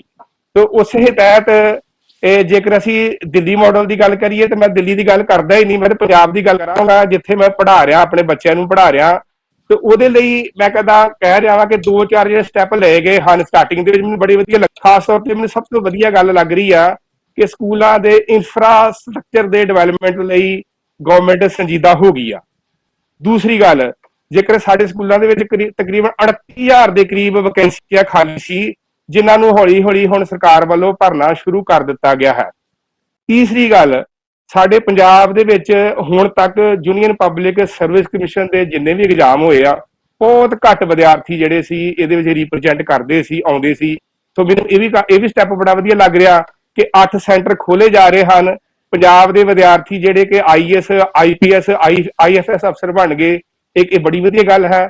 ਜਿੱਥੋਂ ਤੱਕ ਬ੍ਰਿਟਿਸ਼ ਕਾਉਂਸਲ ਦੀ ਗੱਲ ਹੈ, ਉਹਦੇ ਨਾਲ MOU ਜੋ ਹੋਇਆ ਵਾ, ਉਹਦੇ ਲਈ ਉਹ ਵੀ ਇੱਕ ਕਾਬਲੇ ਤਾਰੀਫ ਮੈਂ ਕਹਾਂਗਾ ਸਟੈਪ ਹੈ। ਕਿਉਂਕਿ ਅੰਗਰੇਜ਼ੀ ਸਾਡੀ ਇੰਟਰਨੈਸ਼ਨਲ ਲੈਂਗੁਏਜ ਆ, ਤੇ ਉਹਦੇ ਲਈ ਜੇਕਰ ਸਾਡੇ ਬੱਚੇ, ਮੈਂ ਦੇਖਦਾ ਵਾਂ ਕਿ +2 ਕਰਨ ਤੋਂ ਬਾਅਦ, ਠੀਕ ਹੈ, ਸਾਡੇ ਸਕੂਲਾਂ ਦੇ ਵਿੱਚ ਅੰਗਰੇਜ਼ੀ ਜਿਹੜਾ ਵਾ ਇੱਕ ਸਬਜੈਕਟ ਦੇ ਤੌਰ ਤੇ ਟੀਚ ਕੀਤਾ ਜਾਂਦਾ, ਪਰ ਬਹੁਤ ਸਾਰੇ ਬੱਚਿਆਂ ਦੇ ਵਿੱਚ ਇਹ ਹਊਆ ਬਣ ਗਿਆ ਕਿ +2 ਕਰਨ ਤੋਂ ਬਾਅਦ ਅਸੀਂ ਆਈਲੈਟ ਕਰਕੇ ਵਾ ਪੀਟੀ ਕਰਨਾ ਵਾ, ਲੈਂਗੁਏਜ ਪ੍ਰੋਫੀਸ਼ੀਐਂਸੀ ਟੈਸਟ ਲਈ ਭੱਜਦੇ ਆ। ਸੋ ਮੇਰੇ ਖਿਆਲ ਦੇ ਵਿੱਚ ਇਹ ਜੇਕਰ ਇਹਨੂੰ ਪੂਰੀ ਤਰ੍ਹਾਂ ਕੰਪਲੀਟਲੀ ਲਾਗੂ ਕਰ ਦਿੱਤਾ ਜਾਂਦਾ ਵਾ, ਜਿਹੜਾ MOU ਜਿਹੜਾ ਸਾਈਨ ਕੀਤਾ ਵਾ, ਤੇ ਮੇਰੇ ਖਿਆਲ 'ਚ ਬਹੁਤ ਸਾਰੇ ਬੱਚੇ ਜਿਹੜਾ ਵਾ ਇਹਨਾਂ ਦਾ ਜਿਹੜਾ ਹੋਊਗਾ ਅੰਗਰੇਜ਼ੀ ਦਾ ਉਹ ਵੀ ਨਿਕਲ ਜਾਵੇਗਾ। ਉਸ ਤੋਂ ਇਲਾਵਾ ਇੱਕ ਗੱਲ ਹੋਰ ਜਿਹੜੀ ਮੈਂ ਸਾਂਝੀ ਕਰਨੀ ਚਾਹਾਂਗਾ, ਸਕੂਲਾਂ ਦੇ ਵਿੱਚ ਸਾਡੇ ਬਤੌਰ ਪ੍ਰਿੰਸੀਪਲ ਜਿਹੜੇ ਕੰਮ ਕਰ ਰਹੇ ਹਨ, ਇਹ ਠੀਕ ਆ, ਸਕੂਲਾਂ ਵਿੱਚ ਬਹੁਤ ਸਾਰੇ ਕੰਮ ਹਨ, ਬਹੁਤ ਜ਼ਿਆਦਾ ਕੰਮ ਹਨ, ਜਿਹਦੇ ਵਿੱਚ ਸਾਨੂੰ ਬਹੁਤ ਸਾਰੇ ਕਈ ਵਾਰ ਗੈਰ ਵਿਦਿਅਕ ਕੰਮ ਵੀ ਕਰਨੇ ਪੈਂਦੇ ਹਨ। ਤੇ ਉਹਦੇ ਲਈ ਇੱਕ ਬੜਾ ਵੱਡਾ ਸਟੈਪ ਇਹ ਲਿਆ ਜਾ ਰਿਹਾ ਵਾ ਕਿ ਸਕੂਲ ਮੈਨੇਜਰ ਭਰਤੀ ਕੀਤੇ ਜਾ ਰਹੇ ਹਨ। ਮੈਂ ਦੇਖਿਆ ਐਡਵਰਟਾਈਜ਼ਮੈਂਟ ਵੀ ਆ ਗਈ ਹੈ, तो ਸਕੂਲ ਦੇ ਡਿਵੈਲਪਮੈਂਟ ਦੇ ਲਈ, ਸਕੂਲ ਦੇ ਵਿਕਾਸ ਦੇ ਲਈ ਉਹ ਇੱਕ ਤਰ੍ਹਾਂ ਦੇ ਐਜ ਏ ਹੈਲਪਰ ਪ੍ਰਿੰਸੀਪਲ ਦੇ ਨਾਲ ਕੰਮ ਕਰਨਗੇ। ਥੋੜਾ ਪ੍ਰਿੰਸੀਪਲ ਦਾ ਬੋਝ ਵੀ ਘਟੇਗਾ, ਜਿਹੜੇ ਟੀਚਰ ਜਿਹੜੇ ਇਨਵੋਲਵ ਹੁੰਦੇ ਸੀ ਗੈਰ ਵਿਦਿਅਕ ਕੰਮਾਂ ਦੇ ਵਿੱਚ ਉਹ ਵੀ ਘਟ ਜਾਣਗੇ। ਸੋ ਮੈਂ ਸਮਝਦਾ ਵਾਂ ਕਿ ਇਹ ਜਿਹੜੀ ਸ਼ੁਰੂਆਤ ਹੋਈ ਆ ਬੜੀ ਵਧੀਆ ਸ਼ੁਰੂਆਤ ਵਾ, ਇਹ ਮਾਨਯੋਗ ਸਾਡੇ ਮੁੱਖ ਮੰਤਰੀ ਜੀ ਦੀ ਤੇ ਸਾਡੇ ਜਿਹੜੇ ਸਿੱਖਿਆ ਮੰਤਰੀ ਹਨ। ਭੂਮਾ ਜੀ ਠੀਕ ਹੈ, ਅਸੀਂ ਰਾਮੂਵਾਲੀ ਜੀ ਕੋਲ ਇੱਕ ਵਾਰ ਫੇਰ ਜਾਂਦੇ ਆ। ਰਾਮੂਵਾਲੀ ਜੀ, ਤੁਸੀਂ ਮਲਹੋਤਰਾ ਜੀ ਦੀ ਵੀ ਗੱਲਬਾਤ ਸੁਣੀ ਹੈ ਤੇ ਦੂਜੇ ਪਾਸੇ ਜਸ਼ਨ ਚਹਿਲ ਉਹਨਾਂ ਦੀ ਵੀ ਗੱਲ ਸੁਣੀ ਹੈ। ਤੇ ਜਸ਼ਨ ਚਹਿਲ ਹੋਣੇ ਤਾਂ ਇਹ ਕਹਿ ਰਹੇ ਨੇ ਕਿ ਜਿਹੜੀ ਪੰਜਾਬ ਸਰਕਾਰ ਜਾਂ ਭਗਵੰਤ ਮਾਨ ਸਰਕਾਰ ਆ ਉਹਨਾਂ ਵੱਲੋਂ ਜਿਹੜੇ ਐਲਾਨ ਕੀਤੇ ਜਾ ਰਹੇ ਉਹ ਸ਼ੋਸ਼ੇਬਾਜ਼ੀ ਹੈ। ਤੁਸੀਂ ਜਿਹੜਾ ਹੋਰ ਜੋ ਕੁਝ ਵੀ ਦੇਖ ਰਹੇ ਹੋ ਕਿ ਪੰਜਾਬ ਦੇ ਵਿੱਚ ਖਾਸ ਤੌਰ ਤੇ ਜਿਹੜਾ ਪ੍ਰਾਇਮਰੀ ਜਾਂ ਹੈਗਾ ਆਪਾਂ ਕਹਿੰਦੇ ਹਾਇਰ ਸੈਕੰਡਰੀ ਜਾਂ ਆਪਾਂ ਉੱਚ ਜਿਹੜੇ ਸਕੂਲ ਹੈ ਉੱਥੇ ਦੇ ਬੁਨਿਆਦੀ ਢਾਂਚੇ ਬਾਰੇ ਤੁਸੀਂ ਕੀ ਕਹਿਣਾ ਚਾਹੋਗੇ? ਮੈਂ ਸਰਦਾਰ ਗਰਮੀਤ ਸਿੰਘ ਭੂਮਾ ਜੀ ਨਾਲ ਸਹਿਮਤ ਬਿਲਕੁਲ ਨਹੀਂ। ਔਰ ਪਹਿਲਾਂ ਤਾਂ ਮੈਂ ਦੱਸ ਦਵਾਂ ਕਿਉਂਕਿ ਇਹ ਜ਼ਿਆਦਾ ਹੀ ਕਰ ਗਏ, ਇੰਨਾ ਕੁਛ ਨਹੀਂ ਹੋਇਆ। ਬਿਲਕੁਲ ਸਾਡੇ ਬੱਚਿਆਂ ਨੂੰ ਬਾਥਰੂਮ ਨਹੀਂ ਹੈਗੇ, ਇਹਨਾਂ ਨੂੰ ਵਿਜ਼ਿਟ ਕਰਨੀ ਚਾਹੀਦੀ ਹੈ ਸਰਕਾਰੀ ਸਕੂਲਾਂ ਦੇ ਵਿੱਚ। ਸਾਡੀਆਂ ਬੱਚੀਆਂ ਕੋਲ ਬਾਥਰੂਮ ਨਹੀਂ ਹੈਗੇ, ਬੈਠਣ ਲਈ ਕੋਈ ਟੇਬਲ ਨਹੀਂ ਹੈਗੇ, ਕੁਰਸੀ ਟੇਬਲ ਨਹੀਂ ਹੈਗਾ। ਅਸੀਂ ਕਹਿ ਰਹੇ ਹਾਂ ਕਿ ਸਰਕਾਰੀ ਸਕੂਲਾਂ ਦਾ ਸਟੈਂਡਰਡ ਤੇ ਉਹਨਾਂ ਦੇ ਪੱਧਰ, ਵਿਦਿਅਕ ਪੱਧਰ ਅਸੀਂ ਪ੍ਰਾਈਵੇਟ ਸਕੂਲਾਂ ਦੇ ਮੁਕਾਬਲੇ 'ਚ ਕਰਾਂਗੇ ਤਾਂ ਸਾਨੂੰ ਇਸ ਗੱਲ ਵੱਲ ਧਿਆਨ ਦੇਣਾ ਪੈਣਾ ਕਿ ਅਸੀਂ ਇਹ ਜਿਹੜਾ ਬੇਸਿਕ ਇਨਫਰਾਸਟ੍ਰਕਚਰ ਦਾ ਪੱਧਰ ਆ ਉਹਨੂੰ ਤਾਂ ਚੁੱਕੀਏ ਤਾਂ ਕਿ ਲੋਕ ਖਾਸ ਕਰਕੇ ਪਿੰਡਾਂ 'ਚੋਂ ਆਸ-ਪਾਸ ਦੇ ਸਕੂਲਾਂ ਵਿੱਚ ਬੱਚੇ ਨਾ ਭੇਜਣ। ਦੂਜੀ ਗੱਲ ਮੈਂ ਇਹ ਜਸ਼ਨ ਜੀ ਸਹੀ ਕਹਿੰਦੇ ਆ ਕਿ ਆਮ ਆਦਮੀ ਪਾਰਟੀ ਨੂੰ ਡਰਾਮਾ ਕਰਨ ਦੀ ਆਦਤ ਆ ਔਰ ਹੁਣ ਇਹ ਐਡਵਰਟਾਈਜ਼ਮੈਂਟ ਕਰਨਗੇ ਕਿ ਅਸੀਂ ਜੀ ਇੰਨੇ ਸਕੂਲ, ਅਸੀਂ ਇੰਨੇ ਟੀਚਰ ਲਿਆਂਦੇ ਅੰਗਰੇਜ਼ੀ 'ਚ ਪੜ੍ਹਾਉਣ ਵਾਲੇ। ਮੇਰੇ 2-3 ਸਵਾਲ ਆ ਕਿ ਜਿਹੜੇ ਸਾਡੇ ਬੇਰੁਜ਼ਗਾਰ ਬੱਚੇ ਫਿਰਦੇ ਆ ਉਹਨਾਂ ਤੇ ਲਾਠੀ ਚਾਰਜ ਕਰਦੇ ਹੋ ਤੇ ਵਿਦੇਸ਼ਾਂ 'ਚ ਟੀਚਰ ਮੰਗਾਉਂਦੇ ਆ, ਔਰ ਜਿਹੜੇ ਪੇ ਕਰਨਗੇ ਜਿਹੜੇ ਸਾਡੇ ਐਡਹੌਕ ਦੇ ਉੱਤੇ ਸਟੂਡੈਂਟ ਜਿਹੜੇ ਟੀਚਰ ਹਾਇਰ ਕੀਤੇ ਜਾਂਦੇ ਉਹਨਾਂ ਨੂੰ 8000 ਤੋਂ ਤਨਖਾਹ ਸ਼ੁਰੂ ਹੁੰਦੀ ਆ। ਔਰ ਮੈਨੂੰ ਇਹ ਦੱਸਣ ਕਿ ਜਿਹੜੇ ਬ੍ਰਿਟਿਸ਼ ਤੋਂ ਆਉਣਗੇ ਉਹਨਾਂ ਨੂੰ ਪੌਂਡਾਂ ਵਿੱਚ ਕਿੰਨੀ ਤਨਖਾਹ ਦੇਣਗੇ। ਇਹ ਕਿੱਥੇ ਤੁਸੀਂ ਦੇਖੋ ਕਿੱਥੇ ਜਾ ਕੇ ਖੜਨੀ ਆ। ਔਰ ਫਿਰ ਪੰਜਾਬ ਦਾ ਖਰਚਾ ਵਧੂਗਾ। ਅੱਗੇ ਵੀ ਇਹਨਾਂ ਨੇ ਆਪਦੇ ਰਿਸ਼ਤੇਦਾਰਾਂ ਨੂੰ ਸਿੰਗਾਪੁਰ ਘੁਮਾਉਣ ਲਈ ਭੇਜਿਆ, ਹੋਰ ਕੋਈ ਬਹੁਤੀ ਵੱਡੀ ਗੱਲ ਨਹੀਂ ਹੋਈ। ਔਰ ਮੈਨੂੰ ਦੱਸੋ ਵੀ ਜਿਹੜੇ ਪ੍ਰਿੰਸੀਪਲ ਉੱਥੋਂ ਪੜ੍ਹ ਕੇ ਆਏ ਸੀਗੇ, ਟ੍ਰੇਨਿੰਗ ਲੈ ਕੇ ਆਏ ਸੀ, ਉਹਨਾਂ ਨੇ ਕੀ ਸਵਾਰਤਾ ਸਾਡੇ ਲੋਕਾਂ ਦਾ, ਇਹ ਦੱਸਣ। ਦੂਜੀ ਗੱਲ ਇਹ ਹੈ ਕਿ ਅਸੀਂ ਬ੍ਰਿਟਿਸ਼ ਤੋਂ ਬੰਦੇ ਮੰਗਵਾ ਕੇ ਪੜ੍ਹਾਉਣ ਲਈ ਅਸੀਂ ਆਇਲਸ ਦਾ ਰਾਹ ਪੱਧਰਾ ਕਰ ਰਹੇ ਹਾਂ ਤਾਂ ਕਿ ਸਾਡੇ ਬੱਚੇ ਹੋਰ ਵਿਦੇਸ਼ਾਂ ਨੂੰ ਭੱਜ ਜਾਣ ਔਰ ਅਸੀਂ ਇੱਥੇ ਖਾਲੀ ਹੋ ਜਾਈਏ। ਮੈਂ ਪਿੱਛੇ ਮੈਂ ਗੱਲ ਕੀਤੀ ਸੀਗੀ ਕਿ ਸਾਡਾ ਕੋਈ ਰੈਂਕ ਉੱਚਾ ਨਹੀਂ ਹੋਇਆ। ਇਹਨੂੰ ਚੰਗੀ ਤਰ੍ਹਾਂ ਸਮਝਾ ਦੇਵਾਂ ਮਲਹੋਤਰਾ ਜੀ ਨੂੰ ਕਿ ਮਲਹੋਤਰਾ ਜੀ ਜਿੰਨੀਆਂ ਯੂਨੀਵਰਸਿਟੀ ਆ, ਪ੍ਰਾਈਵੇਟ ਯੂਨੀਵਰਸਿਟੀ ਆ, ਉਹਨਾਂ ਵਿੱਚ ਦੂਜੀਆਂ ਸਟੇਟਾਂ ਤੋਂ ਆ ਕੇ ਸਟੂਡੈਂਟ ਐਡਮਿਸ਼ਨ ਲੈਂਦੇ ਆ। ਸਾਡੇ ਬੱਚੇ ਵਿਦੇਸ਼ ਜਾ ਰਹੇ ਆ। ਸੋ ਅਸੀਂ ਇਸ ਗਿਣਤੀ 'ਚ ਨਹੀਂ ਆ ਸਕਦੇ ਕਿ ਪੰਜਾਬ ਦੀ ਐਜੂਕੇਸ਼ਨ ਦਾ ਪੱਧਰ ਕਿੰਨਾ ਉੱਚਾ ਹੈ। ਪੰਜਾਬੀਆਂ ਨੂੰ ਤਾਂ ਐਪਲੀਕੇਸ਼ਨ ਨਹੀਂ ਲਿਖਣੀ ਆਉਂਦੀ। ਮੇਰਾ ਆਪਣਾ ਲੋਕਾਂ ਨਾਲ ਐਕਸਪੀਰੀਅੰਸ ਆ, ਮੈਂ ਆਪ ਵੀ ਇਸ ਐਕਸਪੀਰੀਅੰਸ ਦਾ ਦੱਸ ਰਹੀ ਹਾਂ ਕਿ ਤੁਸੀਂ ਕਿਸੇ ਪਿੰਡ ਚਲੇ ਜਾਓ, 9ਵੀਂ 10ਵੀਂ ਤੇ 11ਵੀਂ ਦੇ ਬੱਚੇ ਨੂੰ ਕਹੋ ਐਪਲੀਕੇਸ਼ਨ ਲਿਖ, ਨਹੀਂ ਕਾਬਲ ਹੈਗੇ। ਅੰਗਰੇਜ਼ੀ ਤਾਂ ਛੱਡੋ, ਪੰਜਾਬੀ 'ਚ ਕਾਬਲ ਨਹੀਂ ਹੈ। ਇਸ ਲਈ ਸਾਨੂੰ ਇਹ ਚਾਹੀਦਾ ਕਿ ਸਰਕਾਰੀ ਸਕੂਲਾਂ ਦਾ ਵਿਦਿਅਕ ਪੱਧਰ ਉੱਚਾ ਕਰੀਏ ਤਾਂ ਕਿ ਸਾਡੇ ਬੱਚੇ ਅਫਸਰ ਬਣ ਸਕਣ। ਔਰ ਹੈਲੋ, ਮੇਰੀ ਆਵਾਜ਼ ਆ ਰਹੀ ਹੈ ਜੀ? ਅਫਸਰ ਬਣ ਸਕਣ। ਸਾਡੇ ਬੱਚੇ ਆ ਜਿਹੜੇ ਉਹ ਆਪਦੇ ਬੇਸਿਕ ਜੀਵਨ ਪੱਧਰ ਨੂੰ ਉੱਚਾ ਚੱਕ ਸਕਣ। ਸਾਨੂੰ ਆਪਦੇ ਸਕੂਲਾਂ ਵਿੱਚ ਪੰਜਾਬ ਦਾ ਇਤਿਹਾਸ ਪੜਾਉਣਾ ਚਾਹੀਦਾ। ਜਿਹੜੇ ਸਾਡੇ ਪੰਜਾਬੀਆਂ ਦੇ ਪੈਸੇ ਆ ਉਹ ਸਹੀ ਥਾਂ ਤੇ ਖਰਚਣੇ ਚਾਹੀਦੇ ਆ। ਜਿਵੇਂ ਮਾਨ ਸਰਕਾਰ ਕਰ ਰਹੀ ਆ, ਨਿਰੇ ਸ਼ੋਸ਼ੇਬਾਜ਼ੀ ਨਾਲ ਪੰਜਾਬ ਦੇ ਪੈਸੇ ਖਰਾਬ ਕਰ ਰਹੇ ਆ, ਇਹ ਬਹੁਤ ਮਾੜੀ ਗੱਲ ਆ। ਜਵਾਬ ਲੈਣੇ ਜੀ ਮਲਹੋਤਰਾ ਜੀ ਤੋਂ, ਜਿਹੜੇ ਤੁਸੀਂ ਸਵਾਲ ਉਠਾਏ ਨੇ। ਮਲਹੋਤਰਾ ਜੀ ਦਿਓ ਜਵਾਬ ਤੁਸੀਂ ਰਾਮੂ ਵਾਲੇ ਜੀ ਨੇ ਜਿਹੜੇ ਸਵਾਲ ਕੀਤੇ ਆ। ਦੇਖੋ ਦਰਸ਼ਨ ਜੀ, ਮੈਡਮ ਰਾਮੂ ਵਾਲੀਆ ਨੇ ਦੋ ਗੱਲਾਂ ਤਾਂ ਬੜੇ ਜ਼ੋਰ ਦੇ ਕੇ ਕਹੀਆਂ ਕਿ ਬਈ ਸਾਡੇ ਸਕੂਲਾਂ ਦੇ ਜਿਹੜੇ ਬੱਚੇ ਹੈਗੇ ਆ ਉਹ ਐਪਲੀਕੇਸ਼ਨ ਨਹੀਂ ਲਿਖ ਸਕਦੇ। ਫਿਰ ਇਹਨਾਂ ਨੇ ਕਿਹਾ ਕਿ ਸਕੂਲਾਂ ਵਿੱਚ ਬਾਥਰੂਮ ਨਹੀਂ ਹੈਗੇ, ਬੈਂਚਸ ਨਹੀਂ ਹੈਗੇ, ਹੋਰ ਇਨਫਰਾਸਟ੍ਰਕਚਰ ਨਹੀਂ ਹੈਗਾ। ਇਸ ਤੋਂ ਕੀ ਸਿੱਧ ਹੁੰਦਾ? ਇਸ ਤੋਂ ਇਹ ਸਿੱਧ ਹੁੰਦਾ ਨਾ ਕਿ ਪੁਰਾਣੀਆਂ ਸਰਕਾਰਾਂ ਦੀ ਜਿਹੜੀ ਐਜੂਕੇਸ਼ਨ ਪਾਲਿਸੀ ਸੀ ਉਹ ਨਖਿੱਧ ਸੀਗੀ। ਉਹਨਾਂ ਨੇ ਸਿੱਖਿਆ ਵੱਲ ਕੋਈ ਧਿਆਨ ਨਹੀਂ ਦਿੱਤਾ, ਕੋਈ ਪੈਸਾ ਨਹੀਂ ਲਾਇਆ, ਕੋਈ ਸਟੈਂਡਰਡ ਨਹੀਂ ਮੇਨਟੇਨ ਕੀਤਾ। ਇਹ ਸਿੱਧ ਹੁੰਦਾ ਕਿ ਨਹੀਂ ਹੁੰਦਾ? ਇਹ ਪਿਛਲੇ 1 ਸਾਲ ਵਿੱਚ ਤਾਂ ਨਹੀਂ ਨਾ ਹੋਇਆ। ਇਹ ਪਹਿਲਾਂ ਤੋਂ ਹੀ ਜੋ ਹੈ ਉਸੇ ਦਾ ਹੀ ਰਿਜ਼ਲਟ ਹੈ। ਪਲੀਜ਼ ਮੈਡਮ, ਨਹੀਂ ਪਲੀਜ਼ ਹੁਣ ਸੁਣ ਲਓ, ਮੈਂ ਤੁਹਾਡੀ ਵਾਰੀ 'ਚ ਨਹੀਂ ਬੋਲਿਆ, ਸੋ ਇਹ ਇਸ ਤੋਂ ਕਲੀਅਰ ਹੋ ਜਾਂਦਾ ਕਿ ਜਿਹੜਾ ਇਹਨਾਂ ਨੇ ਸਰਵੇ ਵੀ ਕਰਵਾਇਆ ਸੀਗਾ, ਮੋਦੀ ਕੈਪਟਨ ਸਰਵੇ, ਜਿਹਦੇ ਨਾਲ ਕਹਿੰਦੇ ਸੀ ਪੰਜਾਬ ਦੇ ਸਕੂਲ ਜਿਹੜੇ ਆ ਸਾਰੇ ਦੇਸ਼ 'ਚ ਨੰਬਰ 1 ਆ, ਉਹਦੀ ਕੀ ਅਸਲੀਅਤ ਸੀ ਇਸ ਤੋਂ ਉਹਦਾ ਵੀ ਕਲੀਅਰ ਹੋ ਜਾਂਦਾ ਹੈਗਾ। ਆਪਾਂ ਸਾਰਿਆਂ ਨੂੰ ਪਤਾ ਹੀ ਹੈ, ਕੋਈ ਵੀ ਵਿਅਕਤੀ ਜਿਹੜਾ ਗਰੀਬ ਤੋਂ ਗਰੀਬ ਵੀ ਸਰਕਾਰੀ ਸਕੂਲਾਂ 'ਚ ਆਪਣੇ ਬੱਚਿਆਂ ਨੂੰ ਨਹੀਂ ਸੀ ਪਾਉਂਦਾ, ਚਾਹੇ ਅੱਧੀ ਰੋਟੀ ਖਾਣੀ ਪਏ, ਉਹ ਕਹਿੰਦਾ ਸੀ ਪ੍ਰਾਈਵੇਟ 'ਚ ਪਾਈਏ ਕਿ ਬੱਚਾ ਕੁਝ ਸਿੱਖ ਕੇ ਆਏ। ਸੋ ਜੋ ਹਾਲ ਸੀ ਪੰਜਾਬ ਦੇ ਸਕੂਲਾਂ ਦਾ ਉਹ ਸਾਡੇ ਸਾਹਮਣੇ ਹੈਗਾ। ਔਰ ਜਿਹੜੀ ਸਰਕਾਰ ਦਾ ਪ੍ਰਧਾਨ ਮੰਤਰੀ ਐਂਟਾਇਰ ਪੋਲੀਟੀਕਲ ਸਾਇੰਸ ਦੇ ਵਿੱਚ ਡਿਗਰੀ ਕਰਕੇ ਬੈਠਾ ਹੋਵੇ, ਉਸ ਤੋਂ ਹੋਰ ਕੀ ਉਮੀਦ ਕੀਤੀ ਜਾ ਸਕਦੀ ਹੈ? ਸੋ ਇਹ ਸਾਰਿਆਂ ਨੂੰ ਧਿਆਨ 'ਚ ਰੱਖਣ ਦੀ ਲੋੜ ਆ। ਬਾਕੀ ਜਸ਼ਨ ਜੀ ਜਿਹੜੀ ਗੱਲ ਕਹਿ ਰਹੇ ਸੀ, ਹੁਣ ਇਹਨਾਂ ਦੀ ਮਜਬੂਰੀ ਹੈ ਕਿ ਇਹਨਾਂ ਨੇ ਬਿੱਲੀ ਨੂੰ ਦੇਖਦੇ ਹੋਏ ਵੀ ਅੱਖਾਂ ਬੰਦ ਕਰਨੀਆਂ ਤਾਂ ਬੰਦ ਕਰੀ। ਜੋ ਸੱਚਾਈ ਹੈਗੀ ਹੈ ਉਹ ਲੋਕਾਂ ਦੇ ਸਾਹਮਣੇ ਹੈਗੀ ਹੈ। ਜਿਹੜਾ ਇਹ ਐਡਸ ਦਾ ਕਹਿ ਰਹੇ ਹੈ, ਜੇ ਮੰਨ ਲਓ ਇਹ ਇਹਨਾਂ ਦੇ ਹੀ ਆંકੜੇ ਆ, ਇਹਨਾਂ ਪਾਰਟੀਆਂ ਦੇ ਹੀ ਕਿ ਵੀ 750 ਕਰੋੜ ਰੁਪਏ ਖਰਚ ਕਰਤਾ, ਮੈਂ ਕਹਿੰਦਾ ਕਿ ਜੇ 1,96,000 ਕਰੋੜ ਚੋਂ 750 ਕਰੋੜ ਰੁਪਇਆ ਸਾਰਾ ਕੰਮ ਕਰਨ ਦੇ ਬਾਵਜੂਦ ਔਰ ਇਹ ਇਨਸ਼ੋਰ ਕਰਨ ਦੇ ਬਾਵਜੂਦ ਕਿ ਸਾਰਾ ਦਾ ਸਾਰਾ ਪੈਸਾ ਪੰਜਾਬ ਦੇ ਉੱਤੇ ਖਰਚ ਹੋਵੇ, ਕਿਉਂਕਿ ਇਹਨਾਂ ਦੀਆਂ ਸਰਕਾਰਾਂ ਦਾ 85% ਪੈਸਾ ਲੁੱਟ ਲਿਆ ਜਾਂਦਾ ਸੀ, ਕੰਮ ਹੁੰਦੇ ਨਹੀਂ ਸੀ, ਉਹਦੇ ਬਾਵਜੂਦ ਐਡਵਰਟਾਈਜ਼ਮੈਂਟ ਹੁੰਦੀ ਸੀ।